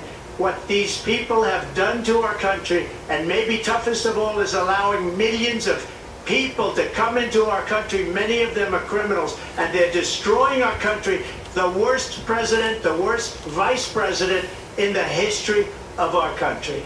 President Trump, thank you. And that is our ABC News presidential debate from here in Philadelphia at the National Constitution Center. I'm Lindsay Davis. And I'm David Muir. Thank you for watching here in the U.S. and all over the world, and from all of us here at ABC News. Good night. Good night. Good night is right. Good night and good riddance. Good Lord, man. There you go. There's your. I don't even call it a debate. I don't. I mean, it's not. It wasn't a debate. I mean, 75% of the time was on topics that right now the American people have no interest. Most of the American people, it's not affecting their lives. Nope. Not affecting their lives at all. But the media, I mean, I can imagine what the conversation on CNN, MSNBC tonight is going to be. There's never been a drubbing like this before, and in the history of debates, and she wiped the floor with them. Yeah, flipped the script on all of this. No talk about the moderators. There is. You will never convince me for 1 second that she did not get the topics, if not specific questions. And I damn well say it wouldn't surprise me if she met with the moderator somewhere and didn't do a damn dress rehearsal. Oh, yeah. There is no way she so succinctly moved in and out of those things and just happened to have a story on Trump or a way to knife him in the back on something or have some little snide remark or a story about this. There's no way she did that just off the top of her head. That's just how it came out. She is not that polished of a speaker, of a politician, of a thinker, anything to convince me that is exactly that she just did that. No way. If that was the case, where was this all for the last 4 years? We never saw this. If she was that skilled, she should be doing an interview or be on camera or be on some network. She should be on Fox, and she should be going after voters where she needs to go get. She could go get conservative voters. If that's who she is, that's a joke. Well, if you recall, she lost, most of her staff quit. You remember hearing about this? Her staffer quit. And what her staff said after they quit was there was a problem because she wouldn't prepare for anything. They try to prepare her for these meetings with international leaders, for all of these things. She wouldn't prepare. They get into a fight, she'd get annoyed, and they would quit or they'd be fired. Here's a person that has a reputation for that. For the last 3.5 years, all of a sudden, she's perfection in preparation. I mean, it's as obvious as it gets. I mean, you do not have to, be a total conspiracy theorist to see, okay, she not only prepared well, which she did. They prepared her to say the things she needed to say, but she knew what she was preparing for, and there was a person that I think at ABC, I think it was the head of the ABC News, one of the two, that's her best friend. That's why this was so controversial, putting her on ABC. That she has such a close contact to someone at ABC. You remember the Donna Brazile thing? I mean, here's just one person that did that. She was on earlier, Donna Brazile. This just all looks too obvious for that. But at the end of the day, I just think this is going to be forgotten in a day or two. I'm shocked that you think that. I really want to understand why you think that, because I'm because it's a news cycle. I think things just moved. We're going to get 48. We're going to get tonight, I'm sure, if we had the audio up on this right now, on all the stations, they are going to talk about how she absolutely excelled, outran the pass on all the coverage. She wiped the floor with him. She looked so effective tonight, more than anyone could have ever thought. He looked on the defensive. He missed opportunities to keep going back to what she's done for 3.5 years. Yeah. He jumped around from policy to policy. He felt like he had to defend himself. He was always on the defensive because it was 3-on-1. Yeah. And it was not just 3-on-1. It was 3-on-1 that looked like it was rehearsed down to the word, to the movement, to the question. Do you have any thoughts on that? I mean, what? No fact checking. Fact checked him 5 or 6 times. No, they did it. Not even correctly, by the way. Yeah. I say that because here's a guy that almost got shot in the head. Yep. They talked about it for 2 weeks. We don't even talk about that, though. That's gone. But we talked about it for 2 weeks. I mean, people talked about it. The news talked about it for maybe less than 2 weeks. Guy almost got shot in the head. You know, so we look at this date. Yeah, they'll talk about it for a couple of days, maybe a week. It's done. That's how I thought about this debate to begin with. I still feel the same way. However, I agree with everything you said. Everything that you said, because he didn't do well tonight for obvious reasons, and then he got defensive and he got pulled into what they wanted him to be pulled in, and she did a good job with that. You know, she was effective in doing that. She didn't convince anybody of any policy. She didn't say a policy. She didn't have to. She didn't answer any questions. First question out of the box, no questions. And again, the moderators ask her a question. What's your name? She'd say, Jack Smith. Oh, thank you very much. Okay, good. I'm glad. Next, Donald Trump. What's your name? It's Donald Trump. Well, now wait a second. I mean, that's the level of what it was like. She didn't have to answer anything. They never cared. They never followed up. They fact checked wrongly, by the way, on some things. And now they got Tim Waltz on everything. Going to talk about how great the night was for them and how this is. Yeah. I mean, 3-on-1 hit job. One of the more embarrassing moderation deals I've ever seen in my life. Slick, any closing comments before we wrap? I couldn't agree more. You guys are absolutely right. You hit the nail on the head. A complete hit job, Big D. Pennsylvania, man, just unbelievable. So I agree with you guys. And I'll tell you right now, if I'm them, I wouldn't be surprised if they try to. Is there another presidential debate scheduled? Because if there is, I wouldn't be surprised if they try to get it. If you're her, you got to end these. You end on this kind of a night. Yep. It wouldn't surprise me at all. Take this to Election Day. Oh, there's no question. That's it. That is the strategy. You know, she came out. She did what she had to do. It's over. Yep. She did do it. She's going to be off camera now. There's going to be no interviews. Right. Nope. She'll go right back in. She's exceeded all expectations here tonight, thanks to David Muir and whatever the hell her name is. And if she does interviews, they're going to be like this. If she was that, think about this. If she was that skilled, a politician, why wouldn't she be doing 4 interviews a day? Why wouldn't she be going on Fox News? No, Why wouldn't she be going on all these places? If you're William F. Buckley all of a sudden tonight, and you've got everything just right there, all of a sudden they've got Vance on now. That's going to be interesting. I can't believe they're actually got him on ABC. That's good. I like that. That should be a good debate. Yeah. Well, why not? I mean, he's gonna have to be on the defensive too. I mean, because John Carl's going to say to him, I don't know if you saw that, but boy, she was this and she was that and she was this and she was that. So just to get on stage like that and lie as much as she did, it's just all those debunked things that they continually lie about, and she does it. That's why I just don't think we've already been down here. We're all preconditioned here. Most people, maybe there are a few voters out there this might sway or not, but everyone's dug in here. She's not likable. That's for sure. Oh, that face and the posturing was. I mean, she's not likable. The looks. I can't imagine women liking her. No, she's not someone that women would like. She's a biatch. Yeah, I don't believe that's what women want to see as their first president. I really don't. Yeah. Yeah, I don't know. I don't think I'm on the same page with you guys, and I hope you're right, Vin. The effect of this is not long lasting, but I don't see how you can even begin to quantify this as a good night. And again, I don't put 100% of the blame on President Trump. I don't think he was at his best tonight.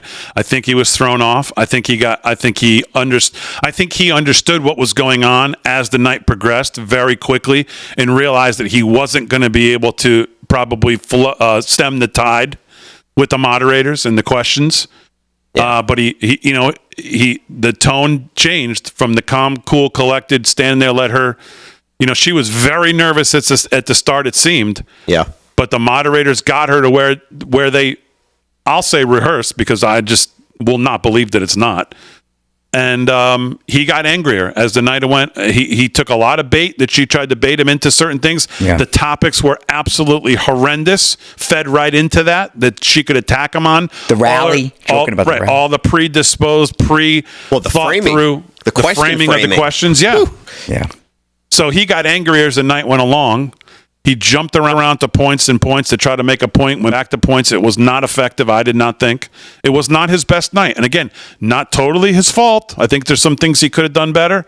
But when it's 3-on-1 to that degree, it's not going to set up for a great night. No, I can't blame him either, but he could have done a better job. It's just not him. This is who we have. This is a guy that is going to, defend himself if he's attacked, and maybe another politician, maybe someone. And they knew that. That's why they wanted the mics open. Yeah. So this was the next best thing after they couldn't get the mics open. This was it. This is where they had to go.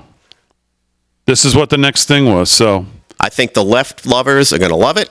I think most people on the right are going to hate it. And these independents that are in the middle there, that are moving more towards Trump right now, there might be a few that might go left and might go right. It's hard to say. I mean, you would think most logical people would see the obvious that we saw and be like, this is ridiculous. Yeah. But, you just don't know how brainwashed everybody is out there right now with all the nonsense we see on MSNBC, CNN, ABC.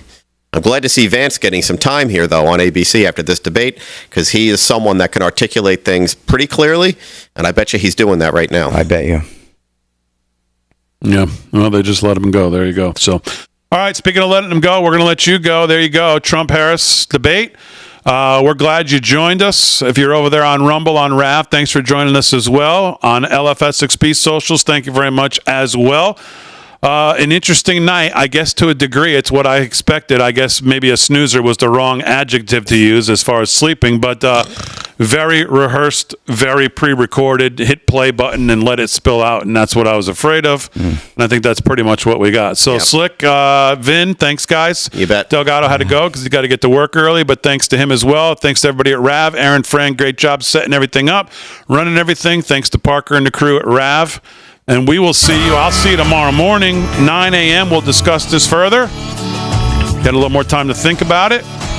And then I'll watch some of the reactions tonight from the networks. We'll talk about that in the morning. And then we'll see you tomorrow night, 8 p.m. right here live from Studio 6P. Everybody have a great night. We'll see you then.